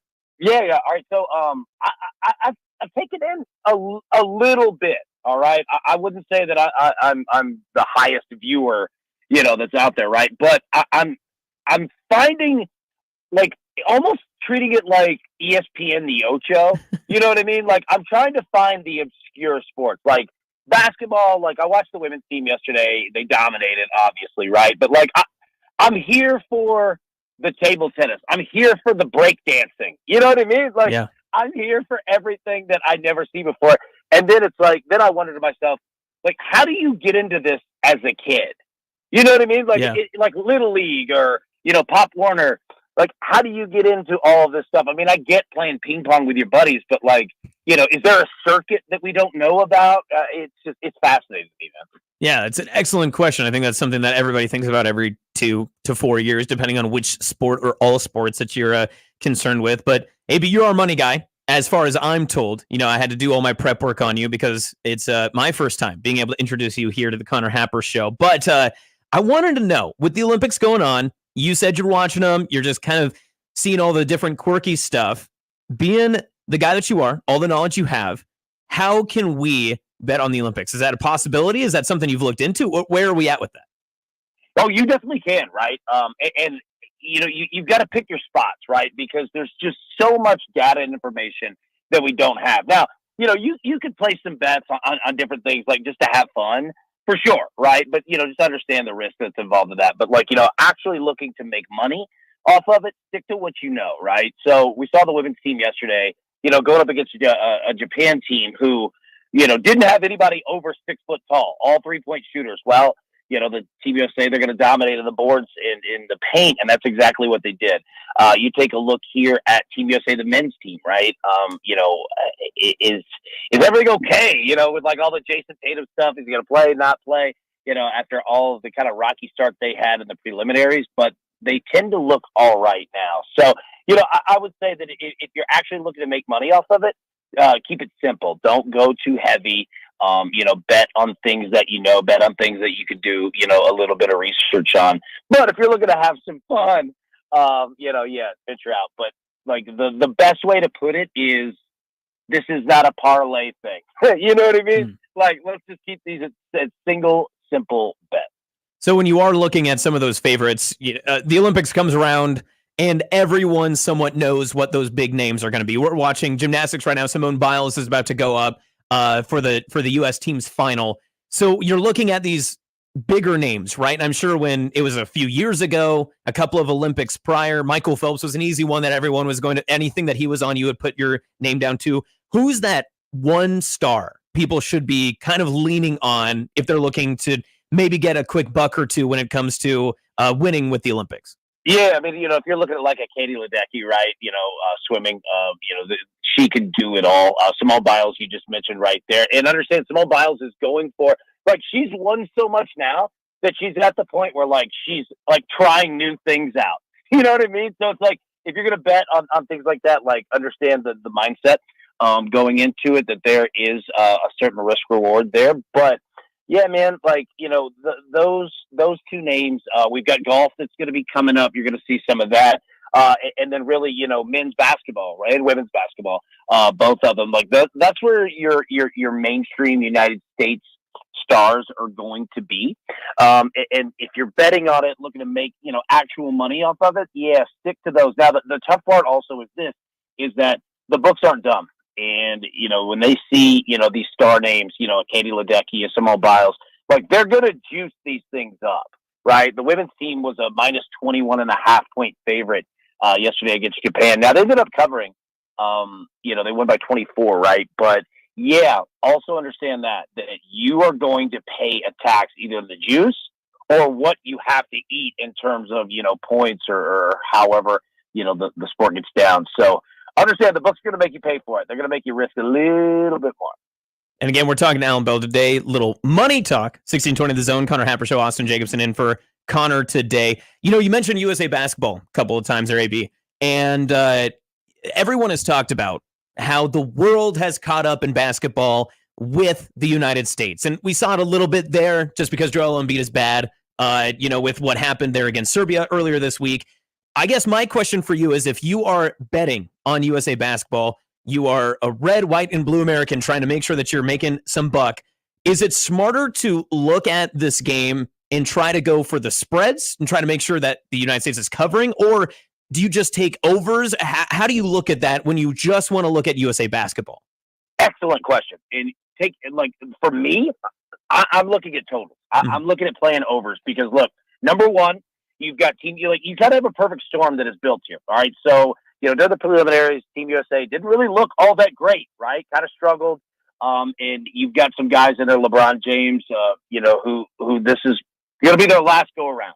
And they're not going to want to leave on a foul note, right? So they're going to push it forward. It's almost going to be like an all-star game to where they're going to get the ball up and get shots up, get rebounds, and keep it pressing and moving forward, right? So you've got that aspect. But number two, you've got these other teams and what you mentioned, that other countries, that they've caught up. Yeah, what leads to overs are back and forth games. Blowouts lead to unders, right? So you've got a good mix here to where, yeah, you see Team USA that, they pull away in the late third, fourth quarter. That's okay. But you want a pretty competitive game. And that's what we're going to get. And that's what we've seen so far. So yeah, for me, man, I'm way more on totals because spreads are easy to juice, right? A couple points here and there can really, really hurt you. Especially if, Team USA is, blowing a team out, and they just kind of, let some other teams score there at the end. Helps the overs, does not help your spread. Then, of course, individually, too, I guess team-wise, first off, second game of pool play is coming up tomorrow, I think, actually. And a rivalry game, USA versus South Sudan. I don't know if we have a rivalry with them, but, regardless, individually speaking, this is a game I feel like you have to take Jason Tatum in points, right? Just because of the whole controversy, everything else going around him. Is this something you're looking into, or am I looking too far into a crystal ball? No, you're not. And first off, I like this rivalry, right? That's what we're going to get down on right there. No, man, you're not looking too far at all. This is exactly how you want to think. And remember that a lot of the problem with Jason Tatum is that he doesn't always mesh well in all-star games, in Olympic teams like this, because the ball tends to stay with Jason Tatum, right? He likes to shoot. He likes to, he'll distribute, but he'll take his time doing it. And I don't say that as a negative. It's just a different style of how they want to play, kind of that run and gun style here that Jason Tatum doesn't really do that. So him not playing in the first game, I guarantee you that he will be playing at a much faster pace and will be getting his shots up as well. So he'll actually get more opportunities there, and guys will feed him the rock as well because he's giving it back to him. So I like it. I think it's a very, very smart play to do it because, yeah, man, he's going to acclimate himself to the team. Jason Tatum's a good teammate, right? He's going to acclimate himself to it. So, no, I don't think you're thinking too far ahead at all. I think that's very smart analysis. Well, I like to hear that from AB. And, we've talked a lot of Olympics, and, of course, there's going to be more Olympic talk coming in the next couple of days, too, as it continues on. But I'm a football guy, so can I relate a baseball question to football? Are you ready for something like this? Are you prepared? Oh, yeah, let's go. Okay, so I'm sure you've heard the term snover, right? Anytime a snow game has anything like that in football terms, you try to take the over because weather doesn't exist. Yep. Okay, perfect. So does that apply anywhere in baseball? Is there anything that we can apply that to? Heat, humidity, wind? Is there anything that you look for when you get weather conditions across all of the 48 lower states in the United States to look to see maybe this weather pattern gives me a better opportunity to to hit something maybe in late July or early August? 1,000,000% yes. And there are two. Number one, you want to take a look at the wind and the miles per hour that it's blowing and the direction that it's blowing. A lot like Omaha, right? Like college baseball. Anybody who's bet that understands that there's a massive difference. Now, it's not that striking in Major League Baseball, but you can find some areas where the wind is very, very helpful to you. I'll give you two places today. The A's and the Giants. The wind is blowing 15 miles an hour out of left center out there in the Bay. And then you look at the Mets and the Twins, all right, and it's blowing 16 miles an hour out to right center. So the wind can absolutely help you. Check that one. But the biggest one is humidity. Not temperature, not feels like, humidity. And let me explain why, all right? Let's use 55% humidity as the baseline number. That's your zero, okay? Every 10% increase in humidity, 55% to 65%, okay? Every 10% increase higher, the ball travels 10 to 15 feet further. So you take a look at a game today, the Blue Jays and the Orioles, for example, 85% humidity in Baltimore. That's 30% higher, meaning the ball's going to travel almost 40 feet further than what it normally does. Fly balls become home runs. All right, the outfield can't cheat up. They have to play back. So singles, doubles, you get more hits because the outfield can't cheat up. Humidity is absolutely a huge key. Find it. Anything that's over 60%, yeah, start playing it. If the wind's in your favor too, buddy, you got a great shot at runs and overs, if that's what you're looking for. Now, astute weather guy, AB. I love that. There's a great analysis there. Okay, so kind of sticking on the football train. I'm loving all this preseason talk. We just mentioned before we came out of break that we're ready for football season, new kickoff rules, all that good stuff. I'm talking a little bit those training camps. You know, this is the time of the year everyone's starting to report to the NFL camps and everything, looking to see what injuries are coming up, the storylines with rookies, all that good stuff. Is there anything to take from a gambling perspective when you're looking at placing a bet for maybe a future, like a rookie of the year, and you hear that the 6th round pick is really improving well? Is that anything that you can take advantage of, or how do you prepare when you're looking at maybe preseason favorites? Yeah. So that's a great question, man, because it can go in a lot of different ways, right? So when you're starting to look for rookie of the year, obviously look at the quarterbacks. Who's going to play, right? Who's on a pretty, somewhat decent team, right? Because you could have a heck of a rookie season and your team's, 3-14. I mean, it's just brutal, right? So you want to find quarterbacks that are walking into pretty good spots. And I'm not saying that it has to be a quarterback who does it, but, in the NFL, man, like that's where it begins and ends with those guys. Now, if you're looking from a betting perspective and you want to look at preseason to regular season, remember, right? Preseason is betting on backup quarterbacks. Starters really just don't play. We don't get that, 4 games. The starters go, in game 3, like it's only 3 games now, and teams really just don't give all that much about it, except for the Baltimore Ravens. Go and look at their history year after year after year. They take the preseason unbelievably seriously. Now, it doesn't mean that Lamar Jackson's going to be out there starting, but their backup quarterbacks take it seriously. Everyone takes it seriously, and Derrick Henry, a new guy out there, is going to want to get reps as well. So Ravens are a good team to bet on, but when you're looking, from the preseason to the regular season, really not a lot to take away. Right? You know what I mean? Like, There's just really not a lot to take away. So the key there is don't let the preseason cloud your judgment. Just take it for what it is. And to look at maybe the team side, I know you mentioned some of the preseason betting and everything, but this is also a great time when people analyze and look at all the schedules. They look to see what free agency happenings moved, the late trades, all that great stuff in the NFL. When it comes to win-loss totals for individual teams, I'm a Panther fan, so it's low. It's been low. It will stay low. Is that a recognized good value if you're looking at bad teams that have low win totals to maybe bet an over for? Or is it easier to look at a favorite like the Kansas City Chiefs or, like you mentioned, the Baltimore Ravens that have a higher total and maybe bet they're under? What do you look at?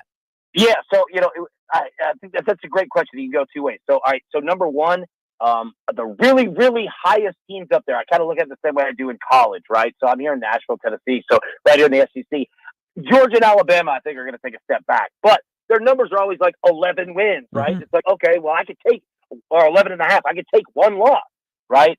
So I try to find teams that the media or whoever is much too high on. But for the most part, I'm with you on the teams that really aren't projected to be that good, and you find your value. Like I said, I'm in Nashville. The Titans are not that good of a football team either, right? But they're in the division in the AFC South. It really isn't all that good, all right? And you could probably say the same thing about the Panthers, man, that the NFC South has some talent, but it's not the NFC North. It's not the AFC North, right? So both of us together in this can look at it and say, all right, well, I don't think the Falcons are going to be all that good. I don't think the Colts are going to be all that good. So you can find ways to steal wins. And it's about looking at those divisional wins, the teams you're going to play twice. So, yeah, man, each team is different in terms of the number, but I'm with you. It's much better to find a team that's projected low and to go higher than a team that's high and go low. It's just not much margin of error there. Love talking AB today. A little bit of some gambling information, what you need for all the betting and all that good stuff there too. We talked a little bit of values and everything NFL. How about college football? And I know kind of an open-ended answer there, but when you look, I want to go specifically to the newly renovated, the bright and shiny Pac-2. When you look at Oregon State and what's left with them, Washington State too, they're in such transition, in such flux, and you can't necessarily, guarantee what you're going to see out of them because you don't get those regular conference games, teams that they have so much history against, except for, their historic traditional rivals. How do you value where they are in college football when it comes to setting what you like for preseason expectations? Yeah. So, all right, another great question. And I think that the answer is that it's almost impossible to figure out because there's been so many changes and so many things going on that you really have to understand how these locker rooms are. Like, if they're a, kind of junior, senior laden team, they'll probably do pretty well. If they're young, it could be brutal, man, because you just got all kinds of different things going on. Now, I'll give you the inverse of that. All right. Your man over at Oklahoma State is going wild because pretty much almost all of his rivals are gone out of the Big 12, right? So, he's looking at it saying, I'm staying the same. All the teams that, that I had to deal with, Oklahoma, Texas, etc., they're all gone now. This is my kingdom to take.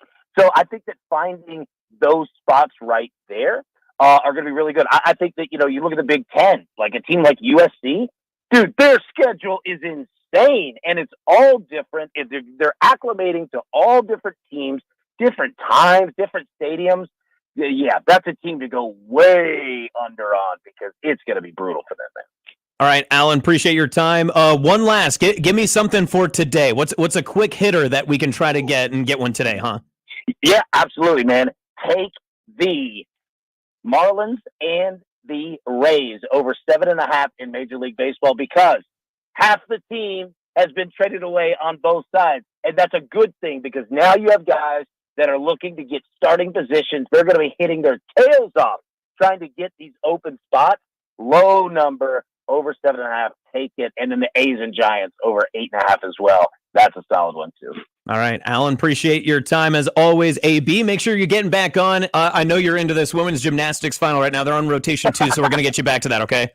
I appreciate it, buddy, man. Thank you, dude. All right, again, that was Allan Bell. Join us, 1620 The Zone. Connor Happer show. We're going to take a quick break. We'll be right back talking a little bit more. We're going to get Josh back into the show here. Austin Jacobsen in for Connor Happer, 1620 The Zone.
And now we've reached the point in the show where Josh Odson reads the peculiar, the bizarre, the comical, the odd news with Odd Son. Odd news, Odd Son. See what we did there? The odd news with Odson. All right, 1620 The Zone. Connor Happer Show. Austin Jacobsen in for Connor Happer. Thanks for having a kid, Connor. Putting me in studio. Appreciate that. Now, odd news with Odd Son. You've opted to stand. Well, yeah, these knees are getting older by the day, man. I just you remember those old like gout commercials where they had like the giant vial of like green liquid? It's how I have that represented in my mind every time that my knees or ankles start to lock up. Okay. So, hey, you do whatever makes you comfortable. I appreciate it. Well, we are an AM radio station at the end of the day, so that's right. Got to make sure that we're appealing to the audience. So. We go to I guess it's the Yes Network for Yankees game. Okay. Last night, Benjamin Franklin, significant figure in American history. Yes, can we agree on that? Yes. Okay. Yeah. Good take. Longtime New York Yankees play-by-play man Michael Kay is now credited the founding father with an invention created centuries before his birth during Monday's Phillies-Yankees game. I'm sorry, this is not from Yes, this is from Amazon Prime. How foolish of me. Yes, how dare you? They're coming for you now. The broadcast captured B-roll of a Benjamin Franklin statue depicting him using a printing press, to which Michael Kay said, well, it was very fortuitous that Benjamin Franklin invented the printing press, and the printing press gives you your newspapers, said Kay. So start spreading the news. Have the Yankees turned the corner? Have they snapped out of their funk? Do you spot the problem in that, Austin? There's a couple. Okay. First and foremost, my first thought, apologies to our newspaper readers out there, but that is maybe the oldest sentence conjured up in this month. Okay, sure. You get your Yankee news just from the newspaper. That's it. You've been a little far behind. They got a back page. Yes. There. Very, very important. Other concerning parts of that too. I mean, we are always worried about our education, and that could be another part of it too. Or maybe we need some re-education. That could help. Yes. Of course, Johannes Gutenberg invented the printing press. Who could forget? Benjamin Franklin. I know many in the audience were shouting at their radios. Who could forget? Where were you when Johannes Gutenberg? Yes.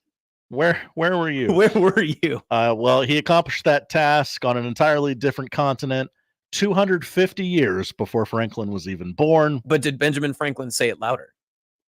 Now that's a good point. Because if he said, listen, I did this, then who's to say he wasn't? I don't know. I'm hearing this Ben Franklin guy say that he did it. It's the same aspect of being the funny kid in class. If you say any joke louder, you are the class clown. It's true. So Ben Franklin, class clown? Poll question? It's going up. Just excuse me here for 1 second. Hold on, just 1 sec. We'll get you back to your odd news. Yeah, Ben Franklin, class clown. Yes or no? That is up. What am I up? Am I up to 3 now? I believe so. Yes, pretty good. I was talking to my friend who's an Omaha native and went to UNK with him. So he was asking me, what are you going to be talking about? And I said, I'm not sure. And he had said, try to get as many questions in as you can. I was like, I don't think I control that. That was not parlayed to me in any way. So he'll be happy to know I've gotten 3 so far. Gotten 3 in the first half of the show. Feel good. I mean, yeah, that's a good pace. Yeah. We go to England, I believe, for story number 2. A seagull has become a viral star after he was captured on video stealing potato chips from a convenience store. I'm not going to cause an international incident by mispronouncing where this is at. I believe it is somewhere in Dorset, England. The bird, who the staff at the convenience store have nicknamed Steven Seagal. That's great. I do like that. That's actually really good. Was he doing karate? I don't think so. He has been sneaking in very stealthily to steal bags of chips for 6 years now. Manager Stuart Harmer told the BBC, trying to explain to the powers that be that I have a stock loss issue because of a seagull. They think it's a joke. The bird has managed to make off with 30 bags of chips in the last 2 months. Jeez, holy cow. So the bird dashes in whenever the door is open, causing headaches for his staff. If the door's shut, then he flies into the window. If the door's open, he flies in and steals the chips. There's a sign on the door that says, please, if you would be so kind, close the door behind you to keep shoplifters out. There's a lot to take in there. That was great. I feel like it's a pretty easy problem to solve. Just say it. Don't. Well, maybe kill the bird. Yeah, there you go. There you go. I kill understand. The bird. Kill the bird. If you don't want the PR, you could that kill comes, one bird with 2 stones. 2 stones. Yeah. Move the chips to a different part of the store. I don't know. Put them behind the clerk. And like, oh yeah, the chips are over here now, guys. Right. Yeah. How successful is this bird in managing the store? Like, if they rearrange the store, like, when your neighborhood, like Walmart or one of the grocery stores, reorganizes randomly and you can't find anything. This bird has to have gone through that at some point. Either that or the English just can't figure out grocery stores. Wouldn't surprise me. Yeah, neither would surprise me. Mm-hmm. Yep. We end the odd news in Florida as we tend to do. Florida man. A Florida woman. Whoa. Today. Hold on. Lauren Riley was a passenger in a car pulled over Saturday morning after the driver was spotted without a seatbelt. Oh. During a traffic stop, officers noted Riley, 41 years young, was moving items around on the vehicle's floorboard. So the police, popped their head in, said, hey, what's going on in here? Allegedly spotted drug paraphernalia, which prompted a probable cause examination of the vehicle. The resulting search, cops reported, turned up a bag inside of Riley's purse that was labeled bag of drugs. I should have put the photo in the video stream, but it's like a square purse with a zipper on it that very, very daintily stitched on there. It says bag of drugs. Was it, what do you think, like someone packed that for her lunch? Like, was it like elementary school day and like there's a napkin in there with like a love note saying, hope you have a great one? Chase your dreams. Love, Mom. Do not microwave more than a minute. Yeah. Inside the bag, cops found a needle, straws, a metal spoon, 4 glass pipes, plastic baggies with white-colored residue, a bag inside the bag containing crack cocaine, powdered cocaine, crystal meth, Xanax, and other narcotics. Wow. That's a lot of drugs. That's impressive. This resulted in Riley's arrest, believe it or not. And she's being held in Florida County lockup. The bag of drugs, quote unquote, is being held in a police evidence locker. That's shocking. Shocking. I know. I just, I'm at a loss. I wish I had something more for that. But the bag of drugs is a unique circumstance to find yourself in. Especially, I'm a big label guy. I try to have as many calendars updated and around my home and try to keep me in line as much as I can. But never, I don't think I ever would have anything that deemed itself to be secret enough to then label and be like, just in case someone needs to know. I imagine this is a very, amongst your friends, like, oh, what a great bag. That's a great bag. That's a good bag. Great bag that you've brought to the party here, Lauren. But Riley, that's right. Inevitably, when the cops search your vehicle, they are going to find that bag of drugs labeled bag of drugs, and then it isn't as fun. Well, I want to know, either at her home or in the car, she has other bags labeled, I would assume, right? So what, like, did she have like baking goods like next, like, does she pack this like next to the powdered sugar and she just wanted to make sure, oh, let's not switch these two up. That would ruin Christmas. That would be pretty bad. Does she have it like next to the suitcases? One of those things. You ever been to those over-labeler people like houses? I have been to somebody's house where they had like their travel gear in like a closet, so suitcases, duffel bags, that sort of thing, and they had above where the suitcases are sitting like a label that said suitcase. Yes, indeed, that is true. Yeah, I see what you're putting down. I agree. This was obviously not Stephen M. Sipple's house. As we know, he doesn't bring a suitcase when he travels, just a Target bag. Which I know you guys have already talked about this, probably ad nauseum. Please talk again. That video of Sip with the margarita is Oh. the greatest video We I've ever actually seen. haven't talked about that. What? Yeah. Let me sit down. My goodness. And I want to be clear. Let me be clear. I do not have a relationship with Steven Sipple because I have not spoken with him in person over media before. But he is the heir to the throne of Nebraska, just media personality of the year. Like, it is his for the taking. He deserves it because every audio cut he does, every video on Twitter he's included in is fantastic. It's just perfect. That margarita video. You know which one I'm talking about? Where he's just holding it. I think Robin tweeted it from Media Days, right? Yes. Yeah. Pineapple. See, he's just. I love a good sip clip. You just got to get one of those every once in a while. Hashtag sip clip. Hashtag I sip like clip. that. I like Sip that. clip. I don't think there's anyone that you could, if you were to line up all of the Nebraska not broadcast, the Nebraska media, right? Just the huge panel. If you were to line them up and just ask like a generic passerby on the street, just say, who do you think is the best person for just entertainment on Twitter, on podcasts, on video? Who do you think it would be? I don't think they're pointing at Steve Sipple. No, his social media presence is not one that I go for. Right. For entertainment. Wow. Well, Connor Happer, obviously. They'll probably go Connor. Yeah, Connor Happer. Connor.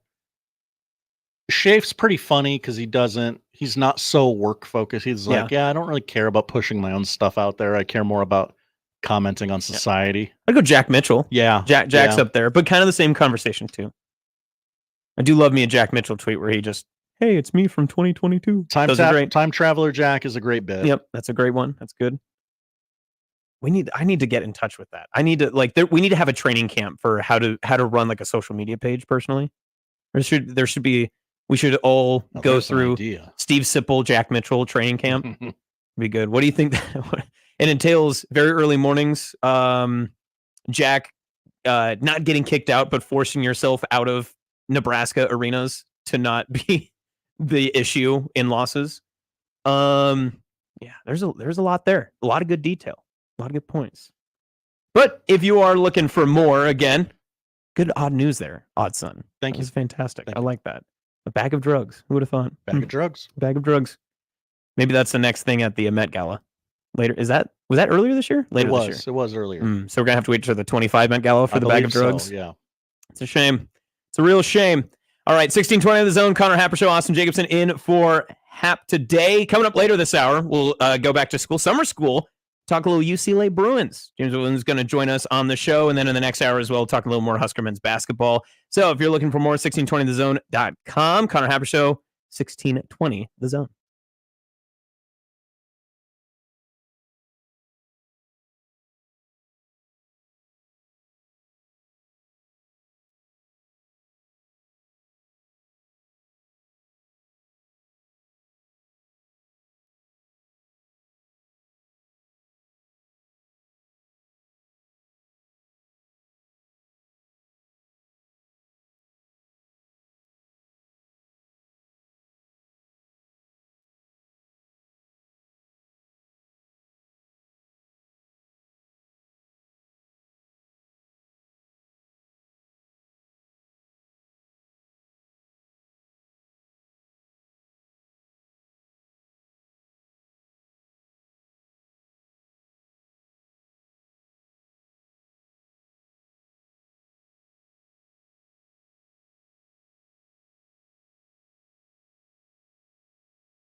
1620 The Zone. Connor Happer Show, Austin Jacobsen in once again. And back again, just hanging out, having a good time. And little Husker football media availability went on today.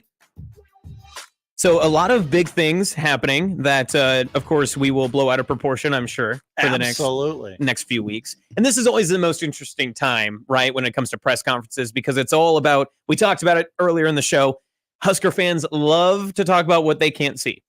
And they love to talk about how great somebody's going to be for a player that they have not seen either since last year or have never seen at all.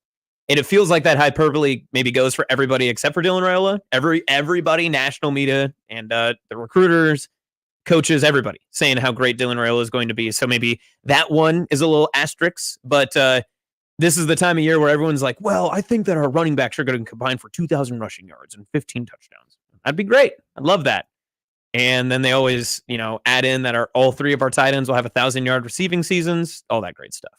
But the hard-hitting 1620 The Zone conversation is what is going on in the fashion design department for Nebraska football and coaches.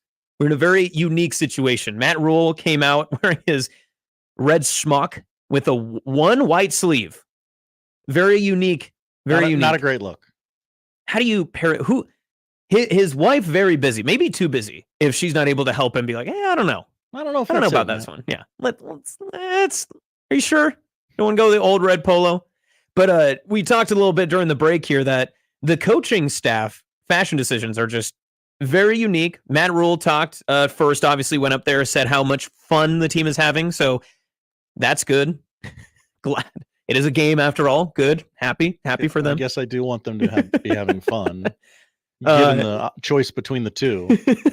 Could you, if Rule just came in, just immediately said, this has been the least fun preseason we've ever had. Not fun, guys. Not fun. Not a fun group. No personalities.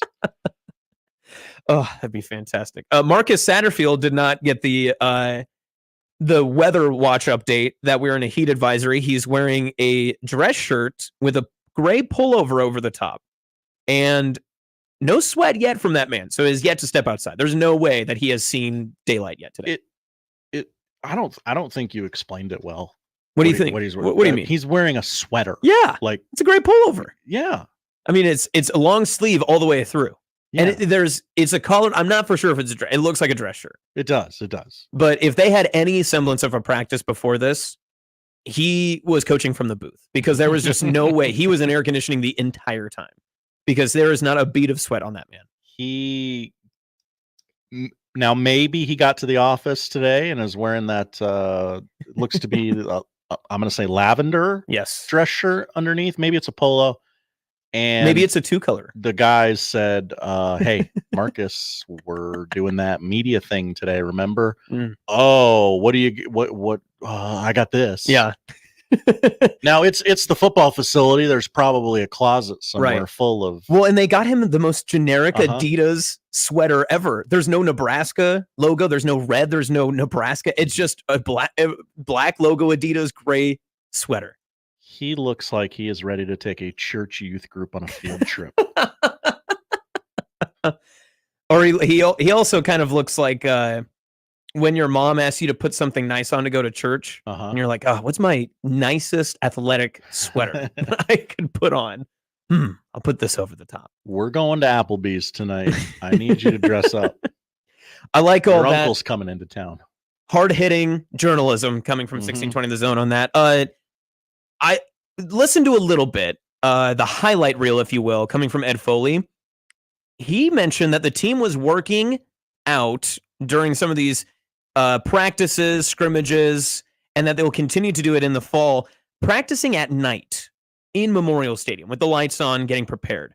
There's been a big to-do about how many night games Nebraska has compared to past years.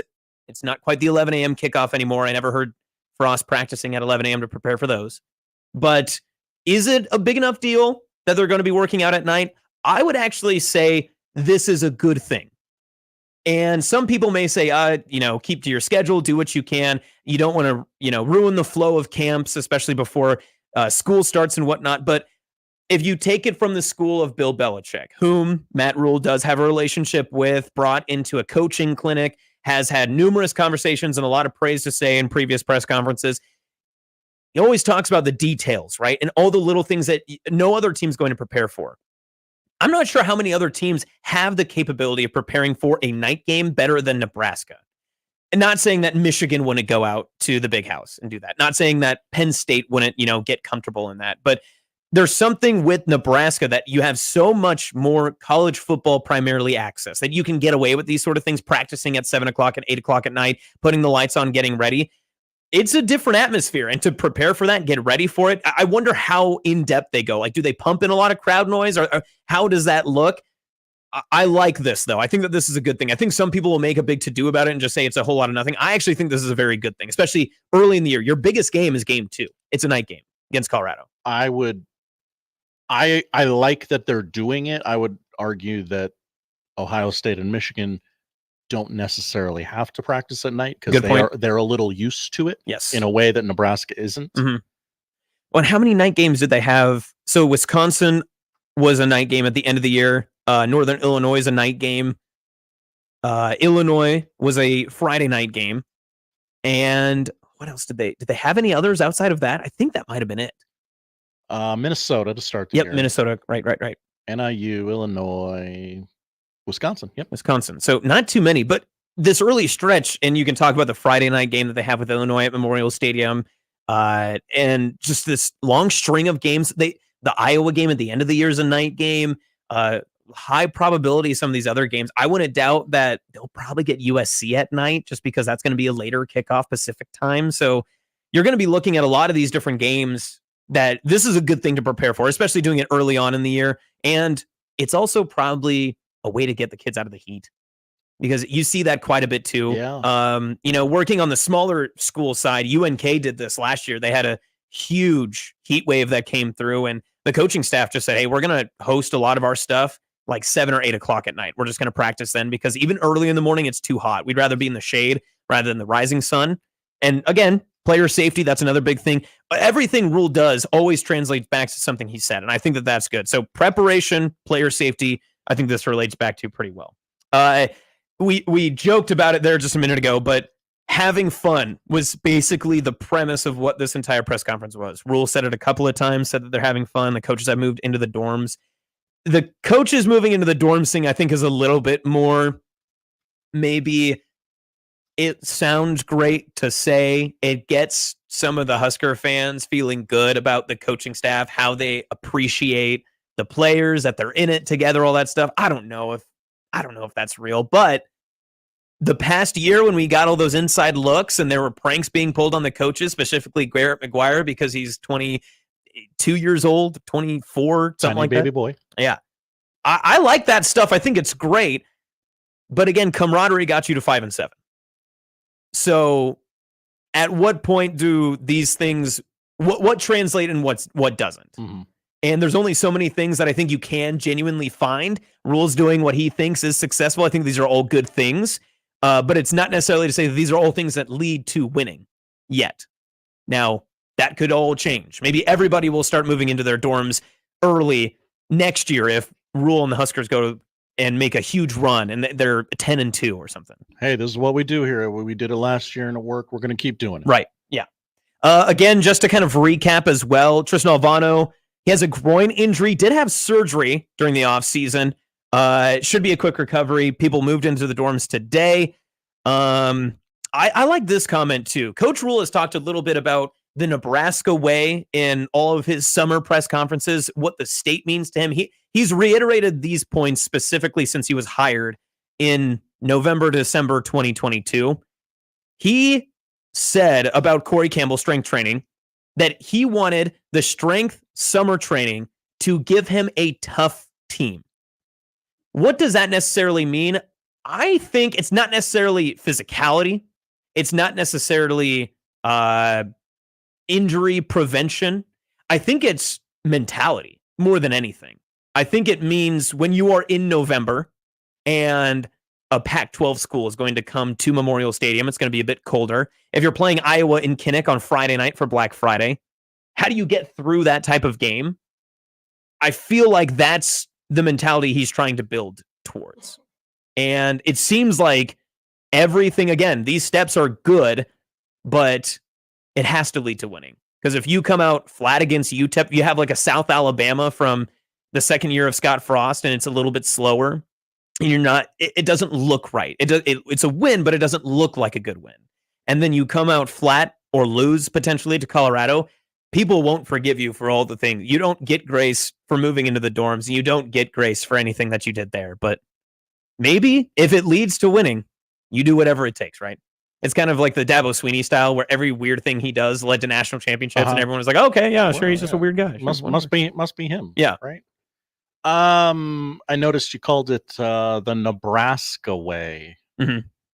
If only there was a coach who had called something the blank way, like the Patriot way. Interesting. Interesting. Weird how that works. Yeah. Other big notes too. Rule added. Freshmen are continuing to compete. They want to understand the standard. A lot of coach speak. We talked about this earlier too. Rule is the king of giving each and every interview something new. But at the end of the day, he also gives you 90% coach fluff filler. But it sounds great. It does. It sounds fantastic. His Joel Klatt show was one of my favorites that he had done. But he delivers it in a way with like a tone and an inflection that it doesn't sound like he's just rattling off nothing. Yeah. I mean, he's often not saying anything, but it is engaging. Yeah. If that makes sense. I'll add this. It's probably a really good thing that Satterfield has the direct line to the quarterback's helmet, because if Rule was talking to them, they would get a delay of game every play. There's just no way that they would get through a play in 35 seconds. Because it would just start and you go, all right, Heinrich, well, when you look at what you did over the offseason and all the hard work you put in, and my father was a preacher, and he was great at telling me stories. And one of those stories was about how you can use your legs to get you where you're going. I want you to use your legs on this play. I remember we ran this play with Christian McCaffrey. And Cam Newton was he was one of the most talented players I've ever been around. And then delay a game. UTEP play one. But with Satterfield in his dress shirt and pullover up on the... Well, did we find out, is he going to be in the booth again? What did he determine at the end of last year? I think he was in the booth, wasn't he? So he could see the entire field. Yeah, that rings a bell. Yeah. That's something definitely to keep an eye on too. And we're going to get to a break here in just a minute. And we're going to talk a little bit more college football, some Big Ten too, with James Williams of UCLA here in just a second. But before we head to break, maybe a little bit of a tease for a future conversation too. I feel like the person with the most pressure in the building for Nebraska has to be Marcus Satterfield, right? Yeah, you would want to see a pretty sizable uptick from last year so that you can just blame it on the quarterbacks you had last year. Yeah. I mean, there were fans from the beginning that didn't like the hire, so you would like to show them something. Yeah. So, and it doesn't help either that the other side of the ball is getting as much praise. And Tony White is being elevated as the next guy. Who's the next head coach on the roster? Oh, it's Tony White. Oh, well, who's going to replace him? Oh, it's John Butler. All these other, we hear good things about Garrett McGuire. Terrence Knighton gets a lot of praise on the defensive side. The offensive side, it feels like it's just really Garrett McGuire. And of course, then you had the tight end coach switch, a lot of different stuff that happened there. I feel like Marcus Satterfield might be feeling the most pressure when it comes to the upcoming season for Nebraska, at least on the coaching staff. But we're going to talk more summer school, UCLA football, and James Williams joining us here in just a moment to talk a little bit about the toughest schedule in the Big Ten. I mean, bar none, looks that way to us, and a little bit more about that very, very interesting Big Ten Media Day appearance. We've got all of that coming up next. 1620, The Zone, Connor Happer Show here on 1620.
1620 The Zone. Connor Happer Show. Austin Jacobsen in for Connor today.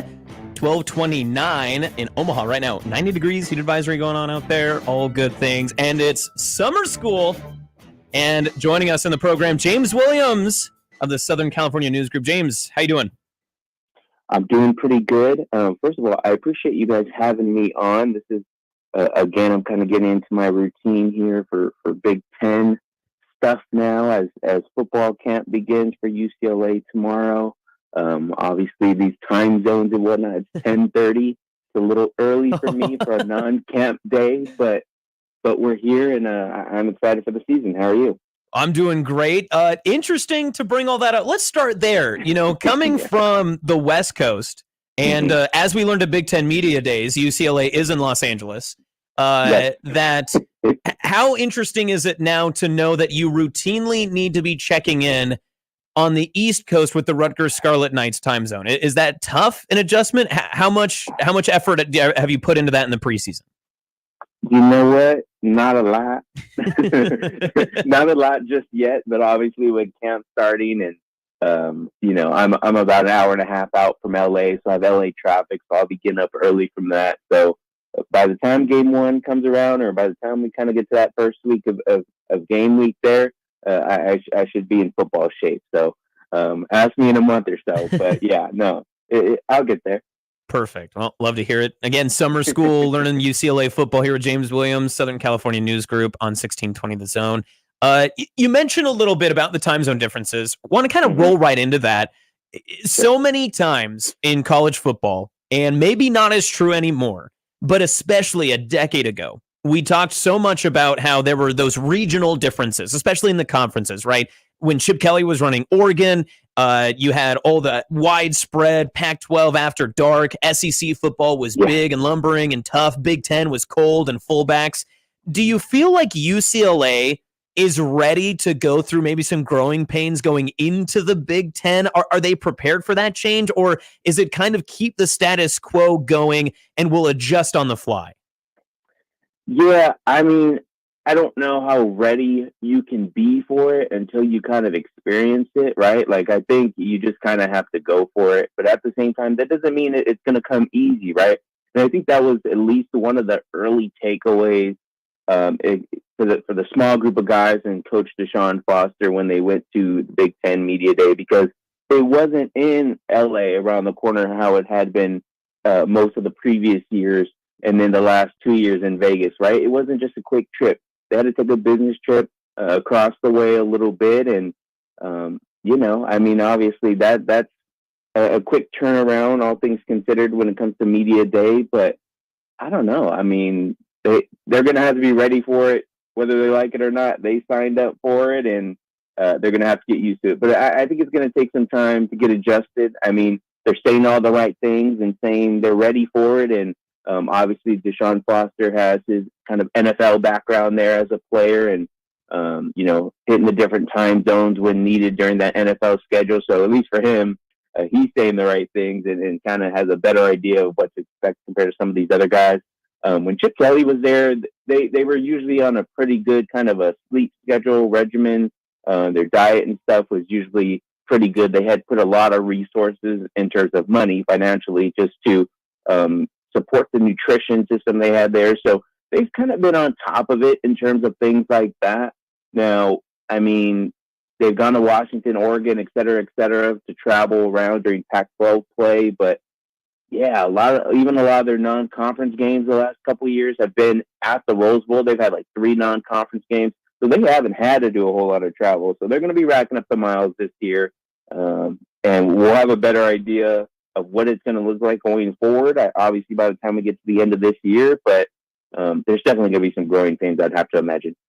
And as you mentioned, packing on the miles, what a brutal schedule. I think it is the toughest in the Big Ten. I think maybe even toughest in the country. You start on the road at Hawaii. You get that bye week for the Hawaii bid, and then you're right into the thick of things in a Big Ten play. Granted, it's Indiana, but still Big Ten game. And then you move into Death Valley, and you're going against LSU. And then you've got more of the top-tier Big Ten teams. What's this UCLA feel that you can maybe just keep the train on the wheels in the first couple of weeks? Is that kind of how it feels with how long and brutal that first stretch looks like? I mean, I would probably, it'd be a little bit easier for me to say yes if they weren't playing LSU, just because you don't know what's going to happen. I mean, the last time when LSU came to UCLA, it worked out nicely for the Bruins because they did get the win, and I guess it was a little bit of an upset, but overall ended up being a down year for LSU. But yeah, just that travel schedule is going to be kind of brutal. I mean, I kind of added up the mileage going there and back to a lot of these games, and it was pretty much added up to what would be a full trip around Earth. I had to check that 3 or 4 times. I'm like, there's just no way. That's not possible. Wow. But yeah, it's I mean, you're literally 300 miles difference between what this travel schedule is going to be and what a trip around Earth is. So that really kind of put into perspective for me. As someone who might be on a lot of these trips, you know, it was kind of alarming for me. But yeah, I mean, it's not going to be easy. I mean, it's interesting for UCLA again this year because they usually will knock out all 3 non-conference games at the beginning of the season. Again, like I just mentioned, they would usually have them at the Rose Bowl, so it wasn't a big deal. They weren't really traveling. They are hosting Fresno State at the end of the season. I think Fresno State has beat UCLA the last 4 years in a row. So not 4 years in a row, but the last 4 meetings in a row. So, I mean, that's not even a guaranteed game at this point. So, I mean, they should beat Hawaii, but after that, everything is kind of up for grabs in terms of non-conference and conference for the Bruins. Right. And, you know, going back in the preseason, earlier in the year, there was a hot minute where it looked like you might steal one off of Matt Rule's squad and take Nebraska defensive coordinator Tony White. Instead, it's Deshaun Foster. How is he ready for this moment? You mentioned there's a lot going against UCLA in their first year in the Big Ten, transitioning across, finding all these tough non-conference games. And of course, you have the first-year head coach in Deshaun Foster. Is he ready and prepared for what's to come? Yeah, real quick on Tony White. I remember his name kind of being brought up early on when Chip Kelly was still there, and you know, I didn't have any ties to UCLA prior to starting reporting on them 5 years ago, so wasn't familiar with Tony White, and his name kept getting kind of thrown around a little bit by some of the other reporters and stuff, and I was like, all right, let me look up this Tony White guy. So became a little familiar with his name by the time Chip Kelly was out the door, so it was a strong possibility or strong candidate, but ended up not happening, obviously. For Deshaun Foster, as far as being ready, he's been with UCLA for the last 5, 6, 7 years, I believe, even prior to Chip Kelly being there, and has been a staple there just for that program in terms of kind of being on the younger end of things and being able to relate to the guys. And obviously, he had just left to take a job with the Raiders right before Chip Kelly left and was kind of moving on. Chip Kelly leaves. They had to bring Deshaun back in because that's who the players demanded they have back. They wanted Deshaun Foster, and so that's who they got. Will he be ready? I mean, you know, you saw the Big Ten Media Day, some nerves. Some say maybe unprepared. It's probably a little bit of a mixture of both, but I don't know how fully ready you can be. And to me, I'm viewing this as a year zero just because of how late in the hiring process he kind of came along for them, just because there was a little bit of a stalemate there with UCLA and Chip, it seemed like, and obviously that came true, and Chip was out the door and headed to Ohio State. So Deshaun Foster has been doing pretty well in terms of recruiting, kind of, you know, getting the guys behind him and whatnot.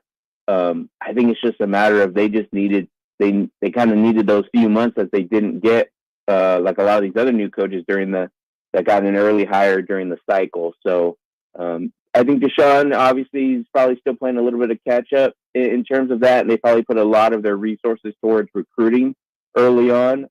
They do benefit from having a lot of guys returning to the roster this year, outside of guys like Laiatu Latu, who was the first defender drafted in the NFL draft by the Colts. So you do lose some guys, but you keep a majority of your roster there. And I think at least having some familiar faces will kind of keep things kind of intact and looking good, and they don't have to spend too much time there. Again, we're back to summer school. James Williams, UCLA football, Southern California News Group, joining us today on 1620 The Zone and the Connor Happer Show. James, when you look at, I'm glad you brought up the defense because I'm a huge NFL draft nut. I love watching the draft every year.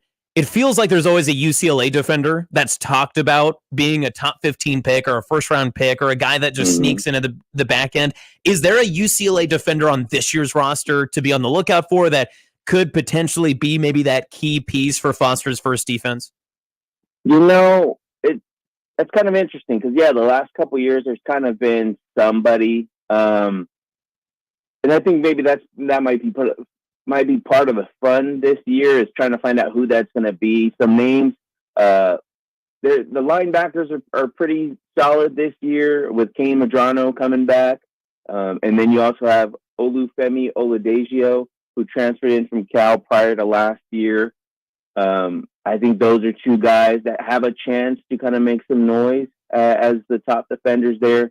Jalen Davies, a defensive back. I'm not even sure if he would enter the draft this year. I believe he's eligible, but Jalen Davies has been a little bit of a ball hawk for them since kind of taking over a starting role at some point last year. So those would kind of be the guys. Oh, the big one, how could I forget? Big Jay Toya there in the middle, someone who did explore the transfer portal very late into the spring camp process. During the middle of spring camp for UCLA, decides he's going to enter the portal and go visit the spring game at Texas. But Deshaun Foster was able to do enough there, and with the support of the NIL, able to bring Jay Toya back. Obviously was kind of, I don't want to say lost in the shuffle a little bit, but wasn't getting his name mentioned as much when you had the Murphy twins and Liatu Latu there. But I think Jay Toya overall will actually be the defender to watch for UCLA this year. Talking offensively, too, I really like your quarterback. Everything I saw from Ethan Garbers I thought was actually pretty good when he was in. Injuries were an issue. Yeah. Can UCLA keep him upright for 12 games in this schedule and now joining the Big Ten? Yeah, it still needs to be proven, but they did kind of do enough to, I think, maybe overall upgrade the offensive line. For those who are into the Pro Football Focus numbers and whatnot, kind of a pretty poor showing by some of the offensive linemen there last year. So they did make some moves to bring in some other guys, get some transfers in. And I think there's a chance Ethan Garbers could do pretty well, and that offensive line could keep him upright. I think the biggest thing for Ethan is just being able to say, hey, you're the guy from week one, and having a little bit longer of a leash that if things don't go right away, that there's still a chance that he may be the guy going forward, because they had true freshman Dante Moore commit late in that recruiting cycle. They bring him in. He was like a top 5 quarterback last year in the nation in terms of being a prospect. So he was kind of hovering over Garbers' shoulder. Garbers did start week 1, but then they shortly put in Dante Moore. After that, you had Colin Schlee. He's at Virginia Tech now, if I'm not mistaken. So it was kind of a crowded quarterback room, and it wasn't really that fair of a shake for Ethan Garbers, because I think Chip Kelly had to please a lot of people there. But Ethan Garbers is clearly the guy, and I think he'll have that confidence going into the year, and not having anyone breathing down his neck. And, it will be the experienced guy they need him to be this year. And I think just having Eric Bieniemy will kind of not be the biggest challenge, but will be something that Ethan Garbers will have a true test in as he tries to learn that offense. Again, just everything was such a shorter notice than usual, because once Foster was hired, then Bieniemy comes not long after. So they're playing a little bit of catch up in terms of learning the offense than they usually would be. James Williams of the Southern California News Group joining Summer School today. Connor Happer Show, talking UCLA football. Is there any pressure for the Bruins to outperform the other Pac-12 schools? Oregon comes in as an overwhelming favorite and maybe a national title contender. USC is kind of the biggest brand. Washington was just in the national championship. Feels like UCLA is more kind of limping into the conference, for lack of a better term. Do they feel any of that pressure to be one of the better schools, or at least outbid maybe one of the former Pac-12 schools? My instant reaction was to say no, there's no pressure, but I think at the same time, yes, just because you think about the championship caliber school UCLA prides itself in being, especially in some of the other sports, right? So I think there's always going to be some of that pressure there. Obviously, Oregon is the top dog and will be a true competitor and contender here in the Big Ten as well.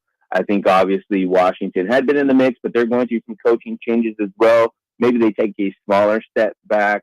But I think obviously you want to beat USC, right? I think that's the biggest thing for them is they don't want to come up short against USC. And thankfully, I think for the Bruins, that rivalry has kind of been, they've kind of been alternating wins here the last couple of years. So they're in the mix, and I think they want to win again over USC. They're playing them at the Rose Bowl this year, so they will have home field advantage. Ideally, obviously, it's in LA, so that can go either way with the crowd. But I would think that's probably the biggest thing is you at the very least, I think, want to beat USC. But I think the expectations are high. I think even Deshaun Foster had said, just looking big picture at the Big Ten, he's looking to win games. If it's not, like 7 or 8 games that they're winning this year, it'll be a disappointment. Again, as I mentioned, I still think this is kind of a year zero, but Deshaun Foster's kind of hitting the ground running and not looking to back down or take a back seat in year one to anybody. James, appreciate your time talking with us on 1620 The Zone. November 2nd, UCLA is at Nebraska. Do you have a winter coat packed already? Did you already buy UCLA gear? What's your goal when you're coming to Lincoln? So, no, I have not. I've heard it enough times that I know I probably should be. And, that's on the to-do list. Just trying to get through training camp first. We'll see where the weight and stuff is at then, too, once I get into football shape, as I mentioned earlier. But we'll see. But I'll get a coach too. All right, perfect. That's what we love to hear. James Williams, Southern California News Group, joining us today. Thanks for being on the Connor Happer Show. Appreciate it, James. Thanks for having me. Hope to be back soon. All right, looking forward to it. That's summer school here on 1620 The Zone, Connor Happer Show. More coming up next right here, 1620thezone.com.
Let's get back to the Connor Happer Show on 1620 The Zone. Here comes the clown.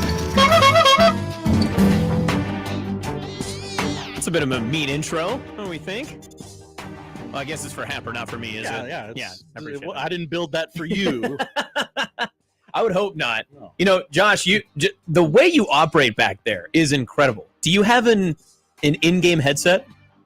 Is that what you're working with? Is someone behind the booth talking to you, coordinating you through the game day? Yes. Satterfield in his real thick sweater. Maybe he can give James his plays. sweater. We should coordinate that. I think we could just email old Marcus. Hey, you want to leave one in the press box for James when he comes by? We'll wear it on camera. Yeah. We'll give Adidas a bonus, added value in their sponsorship of you. Speaking of coaches, tell me if this will hurt recruiting or not. Matt Rule changed his profile photo on X. Oh. It's a stormy cloud hovering over Memorial Stadium. Stormy cloud? Storm clouds in the distance? No. Does he mean... Could Matt Rule be leaving Nebraska? No, Storm clouds over Memorial? I see it as a sunrise. Oh. Because a new dawn is coming. Oh, I see. Is Matt Rule back at Nebraska? Interesting. Also, so I know I'm late on this, very late, but you only get so many times to be on the Connor Happer show. But saw this last week, maybe weekend. Twitter poll had the top 10 current head coaches in college basketball, did not include Creighton's own head coach, Greg McDermott. I was kind of surprised with that. Yeah, I was a bit surprised. So here was the top 10. Top 10. Okay. Yeah. So number one's easy, Dan Hurley. That's a pretty easy choice. Sure. Bill Self 2, Mark Few 3rd, which is interesting because, I'd like to have a Final Four in my top 3, but teach their own. Scott Drew of Baylor 4th, Kelvin Sampson of Houston 5th, Nate Oates of Alabama 6th, Matt Painter of Purdue 7th, Bruce Pearl of Auburn 8th, Rick Pitino 9th of St. John's, and Tom Izzo 10th of Michigan State. I feel like there's a couple of things to adjust there. That's just my opinion. And I don't think we it's only have like 4 good college basketball coaches. Yeah, that was the other thing I was thinking of too. And I don't think it's homer bias to think that McDermott deserves to be in a top 10 conversation. Yes, I don't know if there's nobody in that list that I'm like, oh, you got to take that guy. Yeah. So I'd make a good argument for Pitino out. I don't know if Pitino has the aura, as the kids say, and also has all the legendary status, but baggage. Has he been as productive as ex-coach comparatively? I'm not sure. Like, if you put Pitino recent, McDermott recent, it's obviously going to point towards McDermott. So, I don't know. I feel like there's a good conversation to have with that, though. I'm also, I love the Nate Oates conversation. Anytime you bring Nate Oates into any college basketball talk, that always gets people going. I didn't have Nate Oates on our July 30th bingo card here. There you go. We just brought up Nate Oates, yeah. But, college basketball, we will be talking a little bit with Jacob Bigelow, more Husker men's basketball. They had their first open media practice yesterday. So for take this as a hot take, the Nebraska men's basketball team, are they outworking Husker football? Reported to camp earlier. Whoa. Does Fred outwork Matt Rule? We'll have to ask coming up. Also, Keisei Tominaga played 46 seconds in overtime in Japan's overtime loss to France that just wrapped up half an hour ago. Yep. How many shots? 0. Looked like maybe on the last play they were trying to work something in for him, and he got screened. I was watching it while you were talking to somebody. I don't remember. Talking to somebody. Yeah, I'm excited. We'll talk a little bit with Jacob in just a moment, too, about some of those debuts for the Huskers, Tominaga and McVeigh, that have been playing for some medals for their home countries. And if that can affect anything with Nebraska men's hoops, I guess we'll wait to see there. Can you spin it forward and be like, hey, come to Nebraska. Yeah. Look at all these Olympians. Yeah. Have a tough to pronounce last name? Come to Nebraska.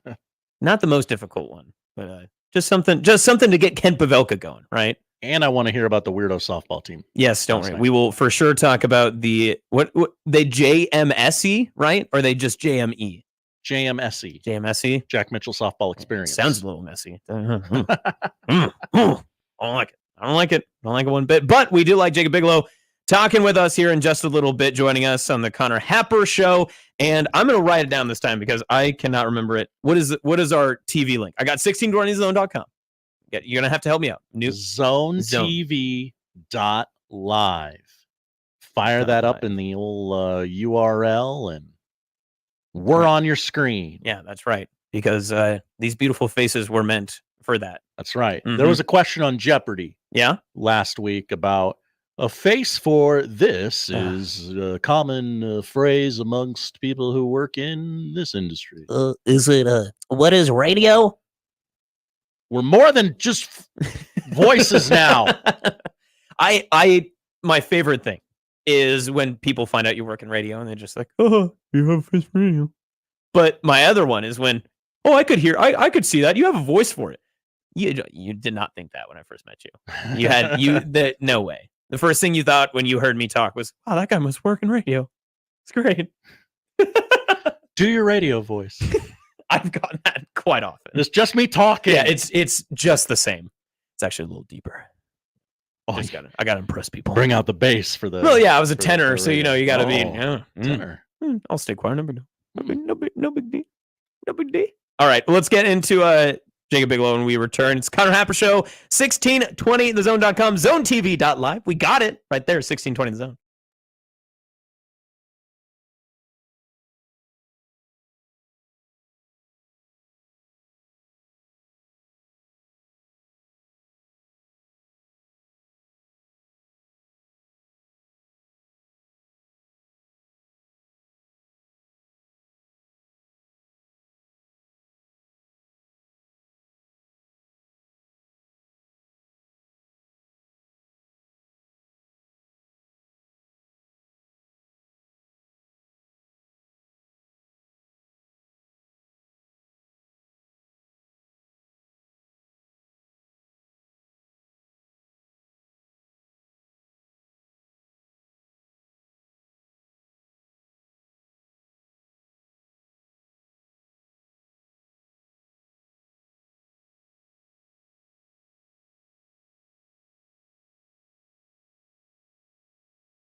heating up. That's the country song, right? Remember when? Thank you. Jacob Bigelow. Yeah. Whenever my open is concocted, throw that in there. He's on fire.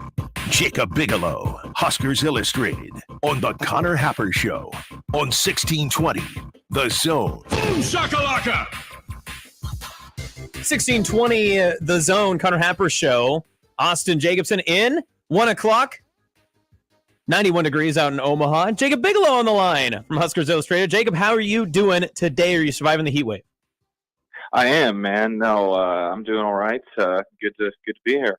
Yeah, appreciate you coming on as well. Talk a little bit about Husker basketball. Little media practice going on yesterday. First and foremost, the biggest news in sports yesterday across the area. I heard the world stopped when the Jack Mitchell softball experience season ended. Can you attest to how devastating that loss was for the program yesterday? It definitely stung. To end the summer season, in the finals of in postseason play. But it would have been tough to win 3 games last night. But with the heat and all the intangibles that went in to playing last night, it was not my finest hour at the dish. But I gotta admit that, and we're on to the fall season. We're on to fall. We're on to the next challenge. But we've certainly come a long way since we started this adventure back in early April. So now, Jacob, I know you're trying to field the loss there, but would you blame upper management for maybe some of your issues in that final series? Do you feel like you had the right lineup or depth necessary to make a championship run? No, I think we did for sure. I mean, I think some fatigue may have set in the second game. The juice may have been lacking, but I will never point fingers at anyone. I'm a locker room guy. We before me. Jacob, if you can't get up for a championship series, what there's no coach motivation can give you. And if I do recall, the first game of the year and the last game of the year, both losses, right? So kind of a tough way to cap off and end a season if you really think about it. Well, I mean, all I know is the loss at the end of the season was a lot closer than the one that it began with. That's for great sure. point. Great point. So did your did your runs scored matching your runs allowed? Did they even out? Were you like the 2021 Huskers by the end of that tenure since you gave up so many runs in the first game? Yeah, I don't know. I would have to do some math there. I don't know if we came out in the positive. But I'd have to go back, do some number crunching. But I just know I don't know what our turnover margin was either. That'd be a weird stat to keep in slow pitch softball. But maybe that comparison could be made. Well, fair enough. All right, so enough about softball. Let's get Husker men's hoops talk going. First question, and this is the toughest one on my mind, being a former high school play-by-play guy. How much have you practiced this year's roster's names? Do you have them up on your mirror when you go into the bathroom every time? Do you practice them when you're in your car? How often do you have to run these through to make sure you get them all correct? Thankfully, I don't. I ran through them a couple times. I think I've got it down. But I don't talk for a living, so that's one thing that I've got working in my favor.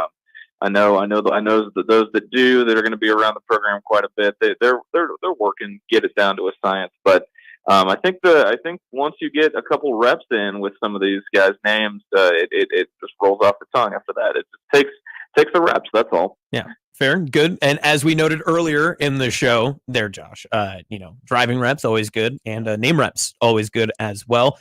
Okay, so Monday's open session, open to the media. We're able to watch that. What were just some generic thoughts?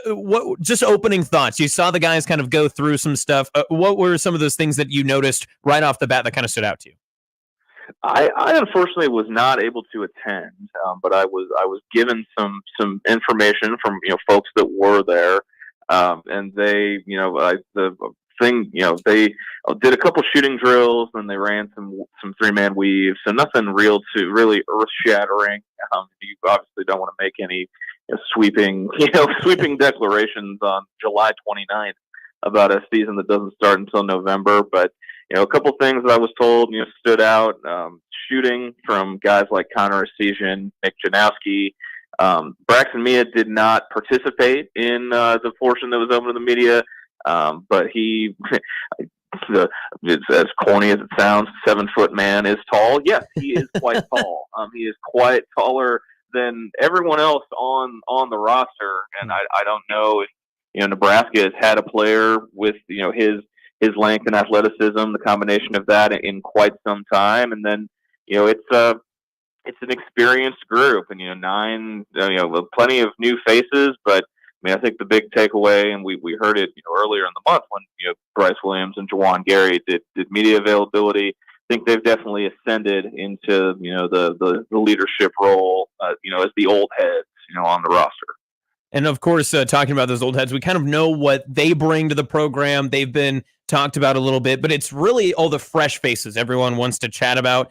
I'm really interested your thoughts on some of the freshmen to have a bigger impact. So if I were to put Braden Frager or Nick Janowski to one-on-one, who do you think can step up more and maybe have a bigger impact role in their first season in Lincoln? I am trying to gobble up as much Nick Janowski stock as I can.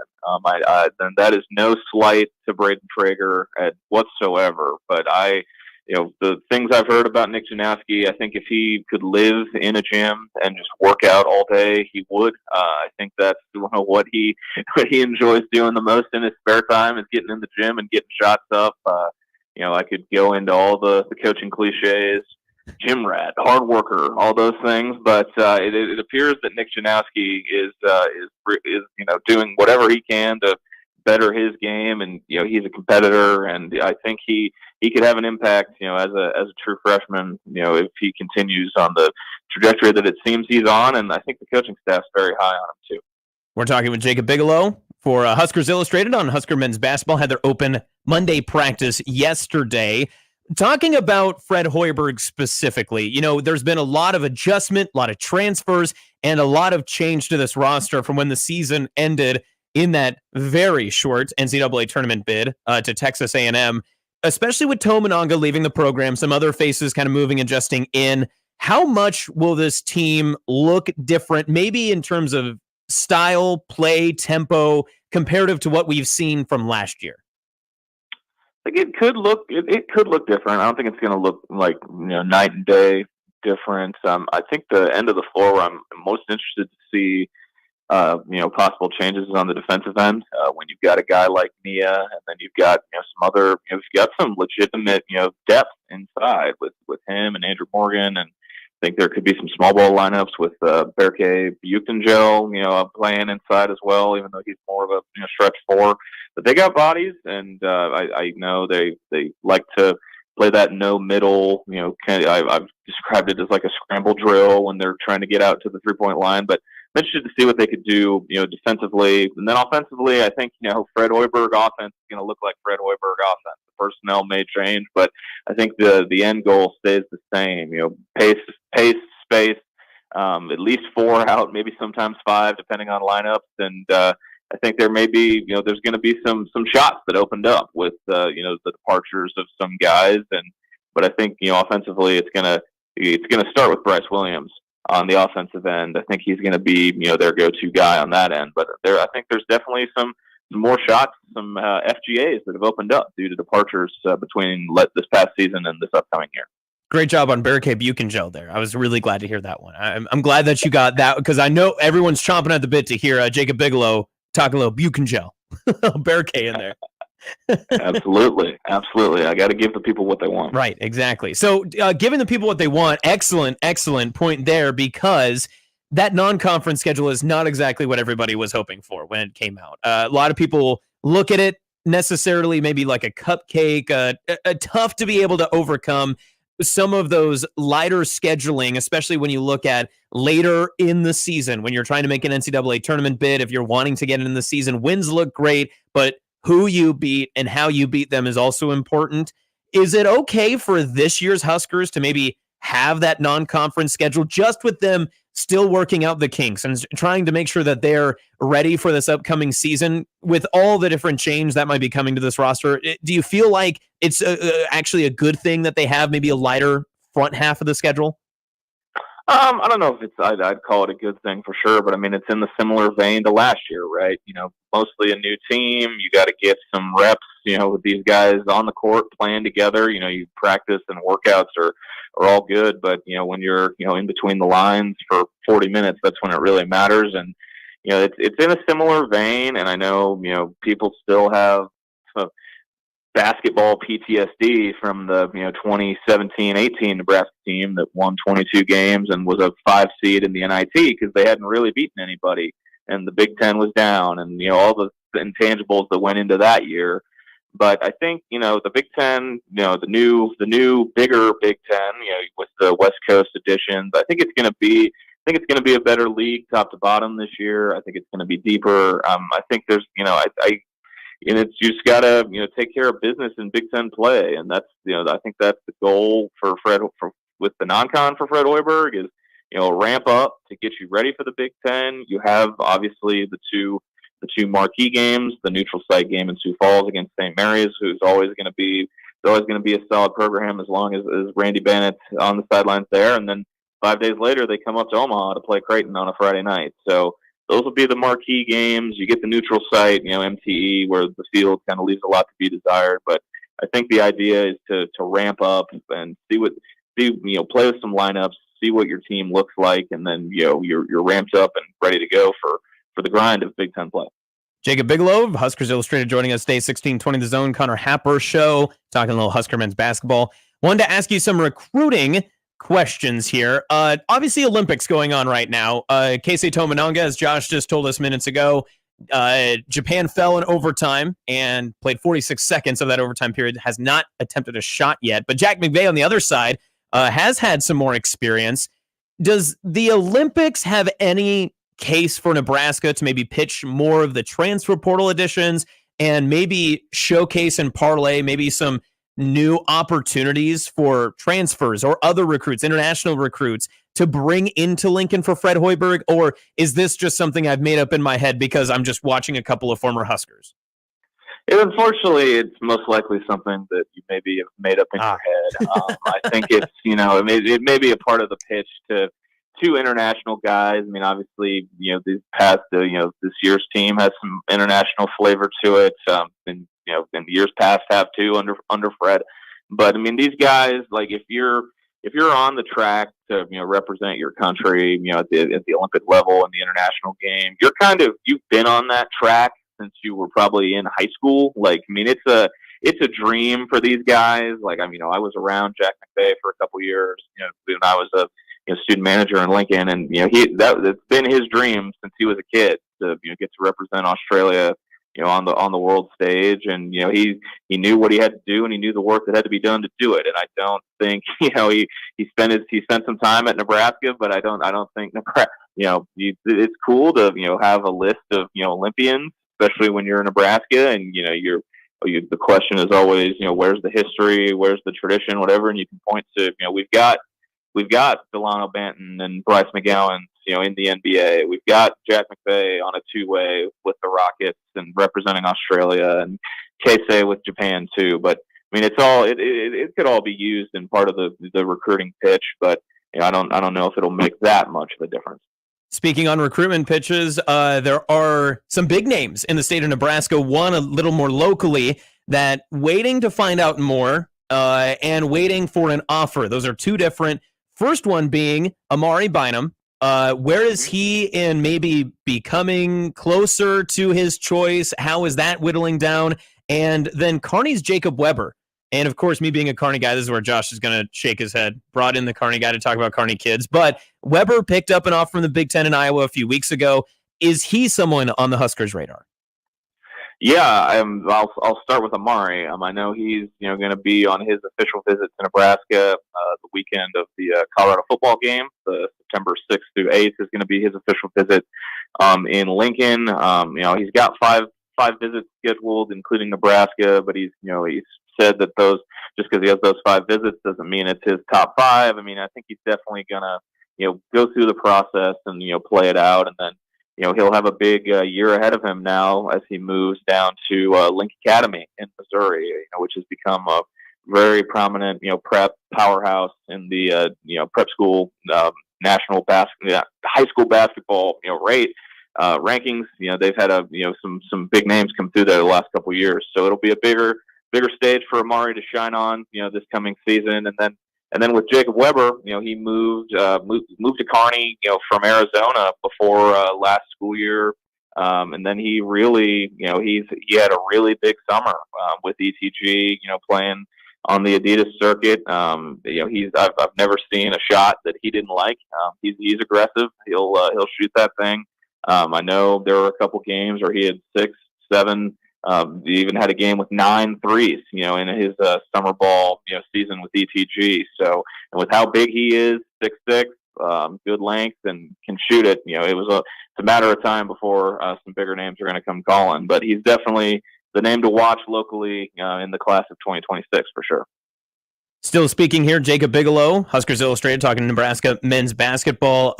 The toughest challenge, obviously, getting back to an NCAA tournament bid for this year's Huskers. That's going to be always the goal and what feels like at least the minimum for this program under Fred Hoiberg. Did the expectation rise further from that? Obviously, everyone always talks about getting that first tournament win, but is now the expectation continuing to rise here for the Huskers men's program just because last year's tournament bid, the way that the season went, where they finished up in the Big Ten and the tournament, and just how the season progressed overall, a couple of big wins. Do you feel like the team maybe feels more pressure to repeat that success?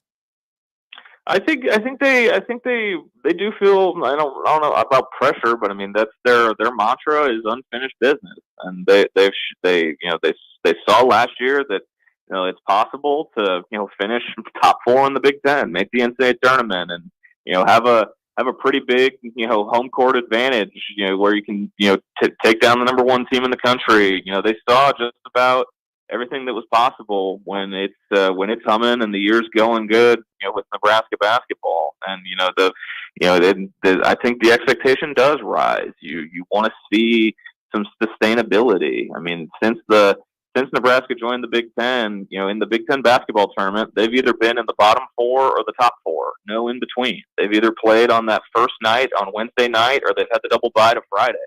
And it's been an EKG, a roller coaster, however you want to describe it.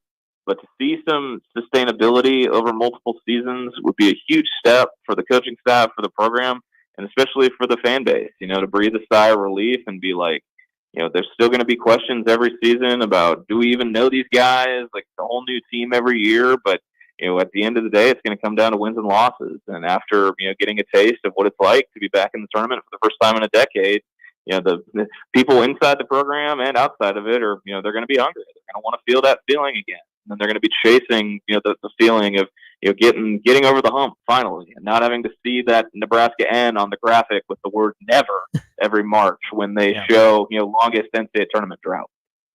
And last question here for you, Jacob, on 1620, the Zone Connor Happer Show. Appreciate you stopping by and chatting with us about Huskers hoops. But obviously, we mentioned the media session and practice that started yesterday. Husker football reported today. Is Fred Hoiberg working the Nebraska men's basketball team harder than the football team is with Matt Rule since they showed up to practice earlier? I don't know if I'd go that far. I know that all the teams in Lincoln are working hard, but that is a good point. I didn't even think about that because basketball's been going at it since the first summer school session in June. So people want to embrace debate, they can go ahead and have that. But I'll plead the fifth there. But nobody works harder than the Jack Mitchell softball experience, though, right? Well, my Fitbit thought I ran a marathon last night just from being outside and that heat for 2 softball games worth of time. My watch and my big brother at Google was probably like, "What the hell is this man doing? I don't know what these numbers are spiking. This may be a problem." But it was still had fun, good group of dudes, and we're gonna run it back for fall ball. So we'll see how it goes. Yeah, I'm sure he will. I can't say we'll be rooting you on because I'm just a part-time representative of this show. But yeah, I'll let the professionals be able to tell you otherwise. If Josh or Connor has a second opinion, I'm sure that they'll let you know otherwise. So they will. They know where to find me. So I'll hear all about it. Yeah. All right, Jacob. Appreciate your time and thanks for joining us here on 1620. Oh, thank you, man. Have a good rest of the show. All right, looking forward to a little more Husker hoops, of course, and we'll be continuing on the Connor Happer show here in just a little bit. If you want to watch us live, zonetv.live. You did it. I did it, wrote it down, got it. It was all a bit before. That's all that it was. Yeah. It was just you knew me. it the whole time. Yeah, I mean, come on. So I've officially worked here for 3 hours and 20 minutes. No, I came in early, 4 hours. We'll do 4 hours. Yeah, you've been here 4. Yeah, we're working hard here. So, yeah, 1620 The Zone, Connor Happer Show, Austin Jacobsen in. Let's take a quick break, and then we'll be right back here on 1620 The Zone.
$1620 The Zone, Connor Happer Show, Austin in for the Hap.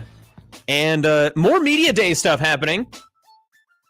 Josh, are you ready for some instant reactions? Always from, ready. Some player comments. Players? We're letting players talk? The players? What did Dylon say? Well, it's what people are saying about Dylon. Oh. Did we ever determine if it's Ray or Rye, Ola? I will not. You plead the fifth? I will not get into that conversation. Okay. You're more than welcome to. All right. Fair enough. Teddy Prohaska, who is a fan favorite around these parts, and for me, Teddy Pro is fantastic. I'm glad that he's getting healthy, but he said that Dylan Ray Ola took the team's veteran offensive lineman to Isles Pub for pizza over the summer, and the lineman ran up the bill. Ryla took care of it, is what he said. I wonder what running up the bill looks like for a freshman quarterback who could have went to his senior prom and instead chose to come to spring camp. Yeah, I got a lot of questions about specifics that I'm never going to get the answer to. Like how much pizza? How much pizza? What? Cheese pizza? Cheese pizza? maybe they splurged and had some toppings. Austin, I think I put the wrong foot forward when I said my favorite pizza was cheese. You asked for a controversial food take. I gave it to you. I did, and you said cheese pizza is the best pizza. It is. If you're going to compare pizzas, you start with cheese. That's how that works. That is how that works. Mm-hmm. That does not make it the best pizza. Okay, so then what is the best pizza? That's a different conversation. That's what I was just trying to What is your stance on buffalo chicken pizza? Buffalo chicken pizza. Connor, rabidly anti buffalo chicken pizza. So yeah, I'm not the amount of other chicken pizzas you could have, buffalo chicken is my least favorite. Okay. It's at the bottom of the barrel. I would rather do barbecue chicken, a little red onion, maybe a banana pepper on there. Yeah, really get crazy with delicious. it. Yeah, chicken bacon ranch. You can really get going on that. Buffalo chicken down at the bottom. Yeah, no good there. We're gonna learn a lot about each other in the next 3 weeks. Yes, we are, aren't we? We're gonna have a great time. Mm-hmm. Other comments too. Interesting to hear what Marcus Satterfield had to say about Thomas Fidone. Said that he's obsessed with being the best version of himself coming off of the 2023 campaign. And Satterfield added, we're definitely going to need him to produce for us, and we're going to put him in a position to do so. This is a big make or break year for Thomas Fidone in terms of his career. He came in ahead of Brock Bowers, a Georgia tight end, who was just picked in the NFL first round. Bowers was, of course, the all-world tight end for Georgia. And Fidone was higher rated than him. So Fidone maybe feeling some of that pressure to get going. And it sounds like if this is true, again, this is all the preseason speculation and talking, and we'll see what happens August 31st against UTEP. But is it fair and safe to think if you're starting a freshman quarterback or a quarterback that won you 5 games last year but had some accuracy issues, that the best person to throw the ball to is your biggest player? I would say probably, yeah. It's probably your best bet.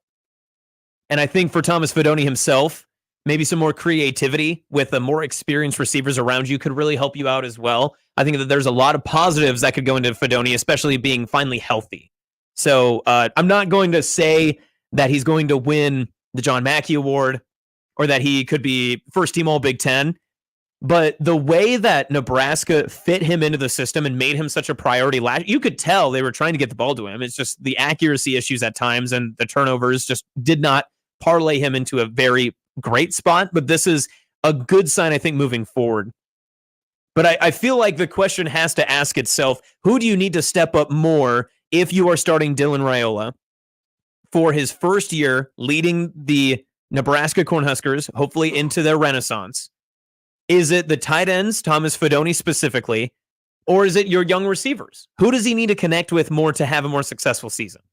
I'd probably say, in that sense, I think it's your receivers.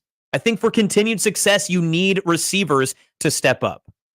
I think scheme-wise, though, they're gonna not dink and dunk, but I mean they're gonna pick their spots for the deep balls. They're gonna make their money on yak yards, more or less. Well, and if it's anything like what we see in the college football 25 playthroughs with every YouTuber ever, it's just deep bombs to Jalen Lloyd and Malachi Coleman. They're faster than everybody else in the game.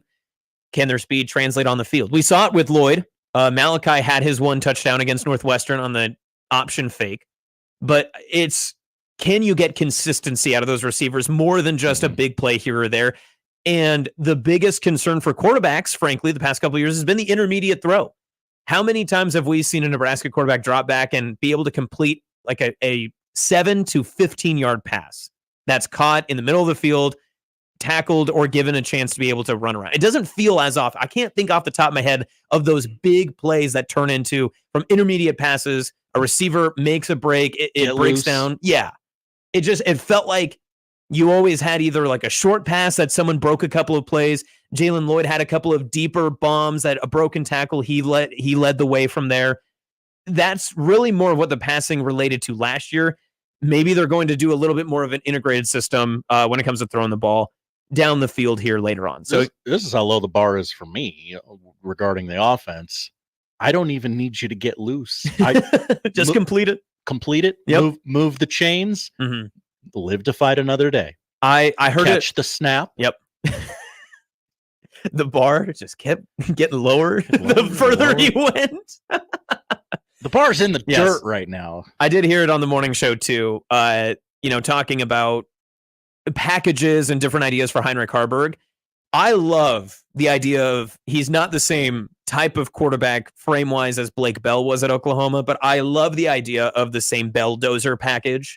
When you have Heinrich just to be, he could come in and throw a pass. Yeah, for sure. I mean, he did last year. He was the quarterback, but when you watch him come in, stack everybody up, put them all on the line, have him run power, right side, left side, school body right, school body left, do everything you can to make sure that he gets a yard and you cross the plane into the end zone. I think that's a great role. And if anyone's proved throughout their entire Husker tenure so far that they're willing to do that type of role, it's probably Heinrich Harburg. He was playing tight end in week 1 without having ever stepped into the room. So seems willing to, sure thing, coach, whatever you need. Now, on the opposite side, some NFL news just recently released. We were excited for the Hall of Fame game, mentioned it earlier in the show. Couldn't be more ecstatic for preseason football. For the first 3 plays, when you were going to watch, those top picks of the Bears and Texans, C.J. Stroud, Caleb Williams, on Thursday Night Football. I will exhale and go, football's back. And then now what are the Olympics doing? It is a wonder how quickly. That should be the next Olympic. How fast I can change the channel after I lose interest in preseason football. It's buffering. No! I've fallen off the podium. The news now, Caleb Williams won't play. So dial that number back. You'll go back even further. Then I ain't watching Hard Knocks, guys. Yeah. So put him in. Yeah. It's the preseason is they've done a good job of limiting preseason football. Sure. Like going from 4 to 3 games was such a good idea because when I was younger, I mentioned we lived closer to Denver. We would go to a Broncos preseason game just to say we went to an NFL game that year because we were going to support the Broncos, but we were going to give $15 for our whole family to go to versus the Browns, $500 to take a family of 4 to a football game. Yeah, I mean that just made more sense. So it's great in that sense. And I always love the Hall of Fame game. I used to really be. I used to watch like the full Hall of Fame coverage, but I'm an adult now and I have to mow the lawn, so I don't have 8 hours to listen to other people talk. Another great take from Austin Jacobsen. Thank you. Listen, what can I say? Speaking of which, when is Monlowing Day? I know you guys were really big on that earlier in the year. It's whenever you need it to be. Okay, so I need to do that today. Gas mow or do you have a lib machine? I have a gas mower. Okay. I have a lib machine. I don't care. It's quiet. It has headlights. We were in Kansas City a couple weekends ago, and we were staying at one of my friend's house for Beer Olympics, which I placed 9th out of 10th. Not great. Sad. Very sad. But our friend had the electric mower, and he came inside after like 2 hours. We were like, "Where were you?" He's like, "Oh, you couldn't hear it? It's because it's an electric mower." And I was like, "All right, sick, we dude." could not hear it. Mighty flex, Marshall. Appreciate that. A weird thing to flex. Yes, very weird. Okay, last thing here before we head into a break. I know you were super amped up for the Madden 25 player ratings. Are you ready? I am ready. 99 overall, Christian McCaffrey. Oh, I can't wait for Matt Rule. Now, Christian McCaffrey, just the hardest working player. I met him in an airport when I got fired. It's crazy. 99. I think Madden should make like 104 just because he's that special. Nick Chubb. I'm really picking on Matt Rule today. I don't mean to either. Well, listen, great. If you're gonna wear 2 sleeves, you gotta know you're gonna get picked on a little bit. Yeah. Nick Chubb, who is not yet healthy, 96 overall. Derrick Henry of the Ravens, 94. Oh, these are just running backs. Saquon Barkley, 92. Joe Mixon, 91. Yeah. So good stuff there from the running backs, I guess. Go off, King. Win a ring. You think they have a chance? I don't. The Ravens? Yeah, no, I don't think so. I don't think. Boy, every year on paper that team gets better and better, but then I watch them and I go, this isn't it. Yeah, and I love Derrick Henry, and I don't know what it is. Yeah, like I watch it and I just. Yeah. Not that I can just tell, not that I'm smart enough to be able to go, I can just tell that they're not going to win a Super Bowl. Right. But it's just something doesn't look like other Super Bowl teams. Well, yeah. And I mean, the AFC Championship game, before that game even started, it was like, yep, Chiefs are going to win this. The game hadn't even kicked off yet. I had no concern, no worries. And again, I'm not a Chiefs fan. I'm the lowest form of fan. Carolina Panthers. I'm a message board fan at best. But instead, here we are. Talking about the old Baltimore Ravens, right? Again, a lot of Nebraska football conversations happening with the media day today. A lot of players went up and talked. Jamal Banks. Everyone was asked a Dylan Raiola question, so sure that everyone had a hot take. Do you think they're tired of talking about Dylan Raiola yet, or do you think that maybe is it the Patrick Mahomes thing where they're just so amazed by him they just can't stop talking about him? I mean, we can't be there yet, right? I mean. Very rarely am I going to go, everybody, Dylan hasn't played a game yet.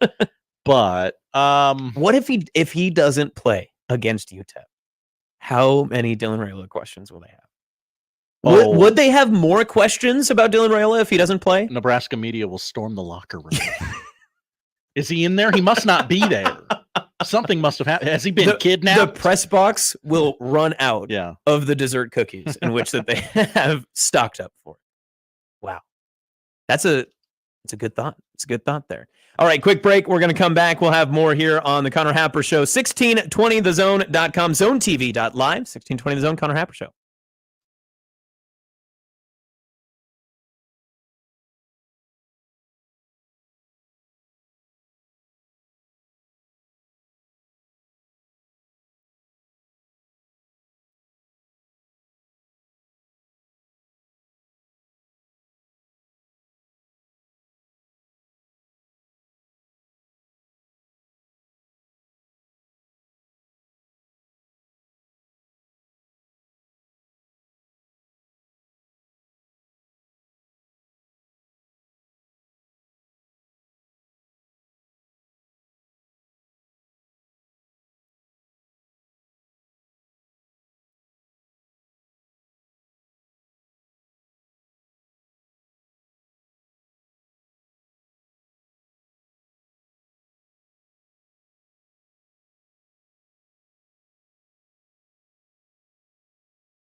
1620 The Zone, Connor Happer Show, Austin Jacobsen in, and Olympics live right now. Men's 100-meter free semifinals happening right now. They are 35 meters in.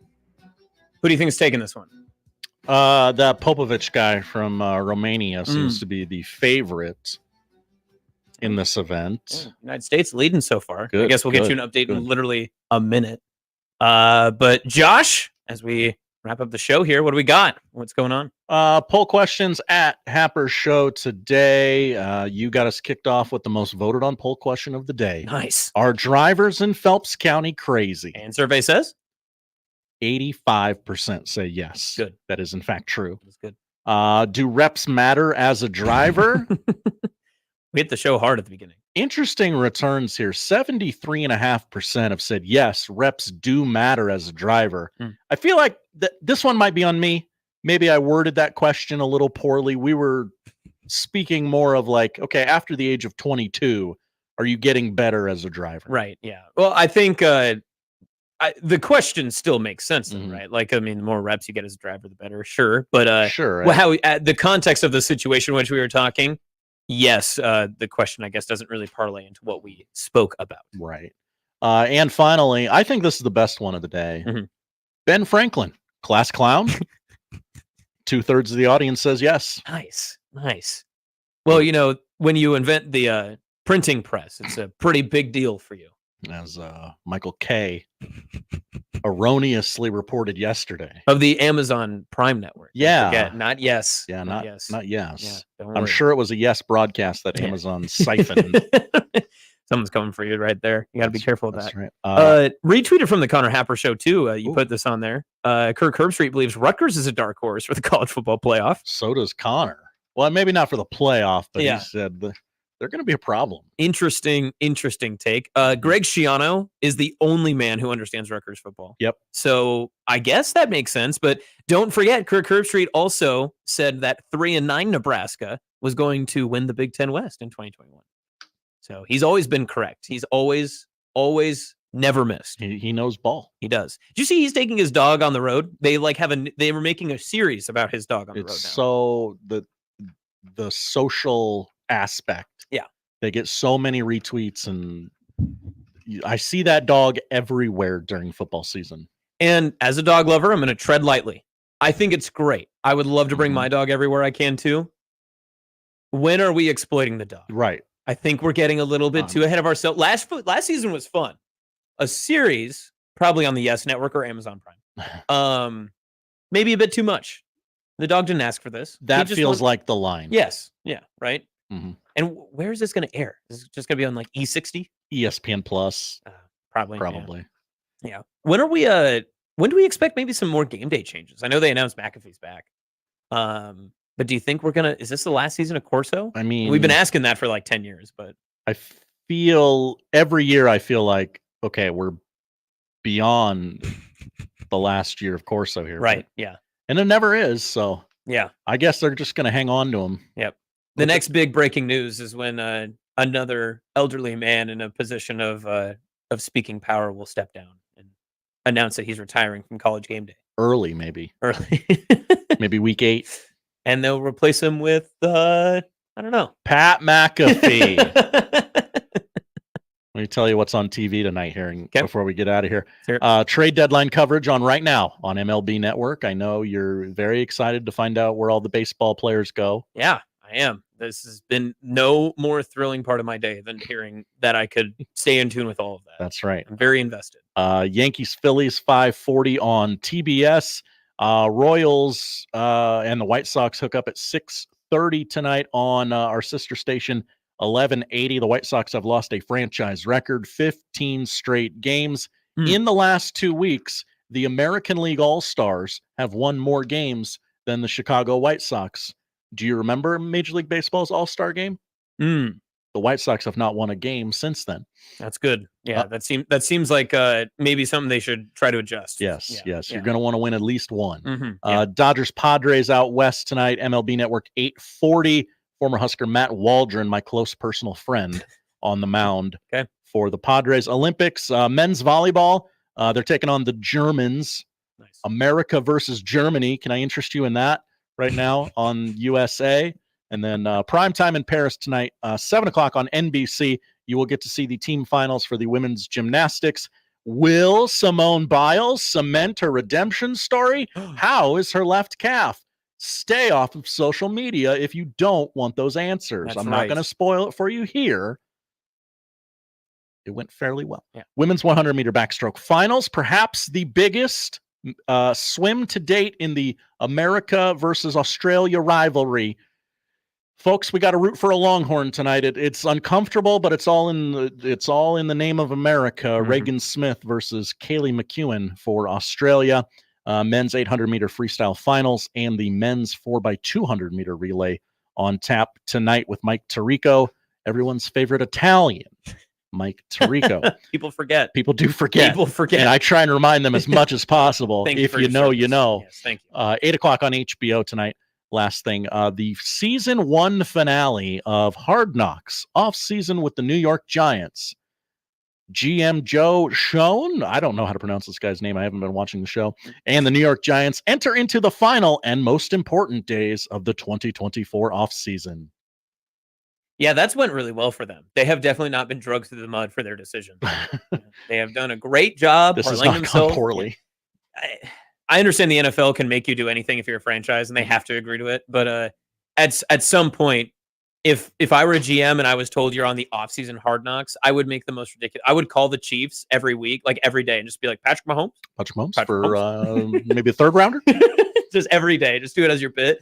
And then I would take all my other calls somewhere else where I'm not mic'd up. In the bathroom, maybe. Yeah, maybe at the very least there's a compromise and you say, hey, can someone from our team watch this before it airs and make sure we don't look like fools? You know, it'd be a great idea. Remember how our most reliable and franchise-worthy player left us for our rival in the offseason?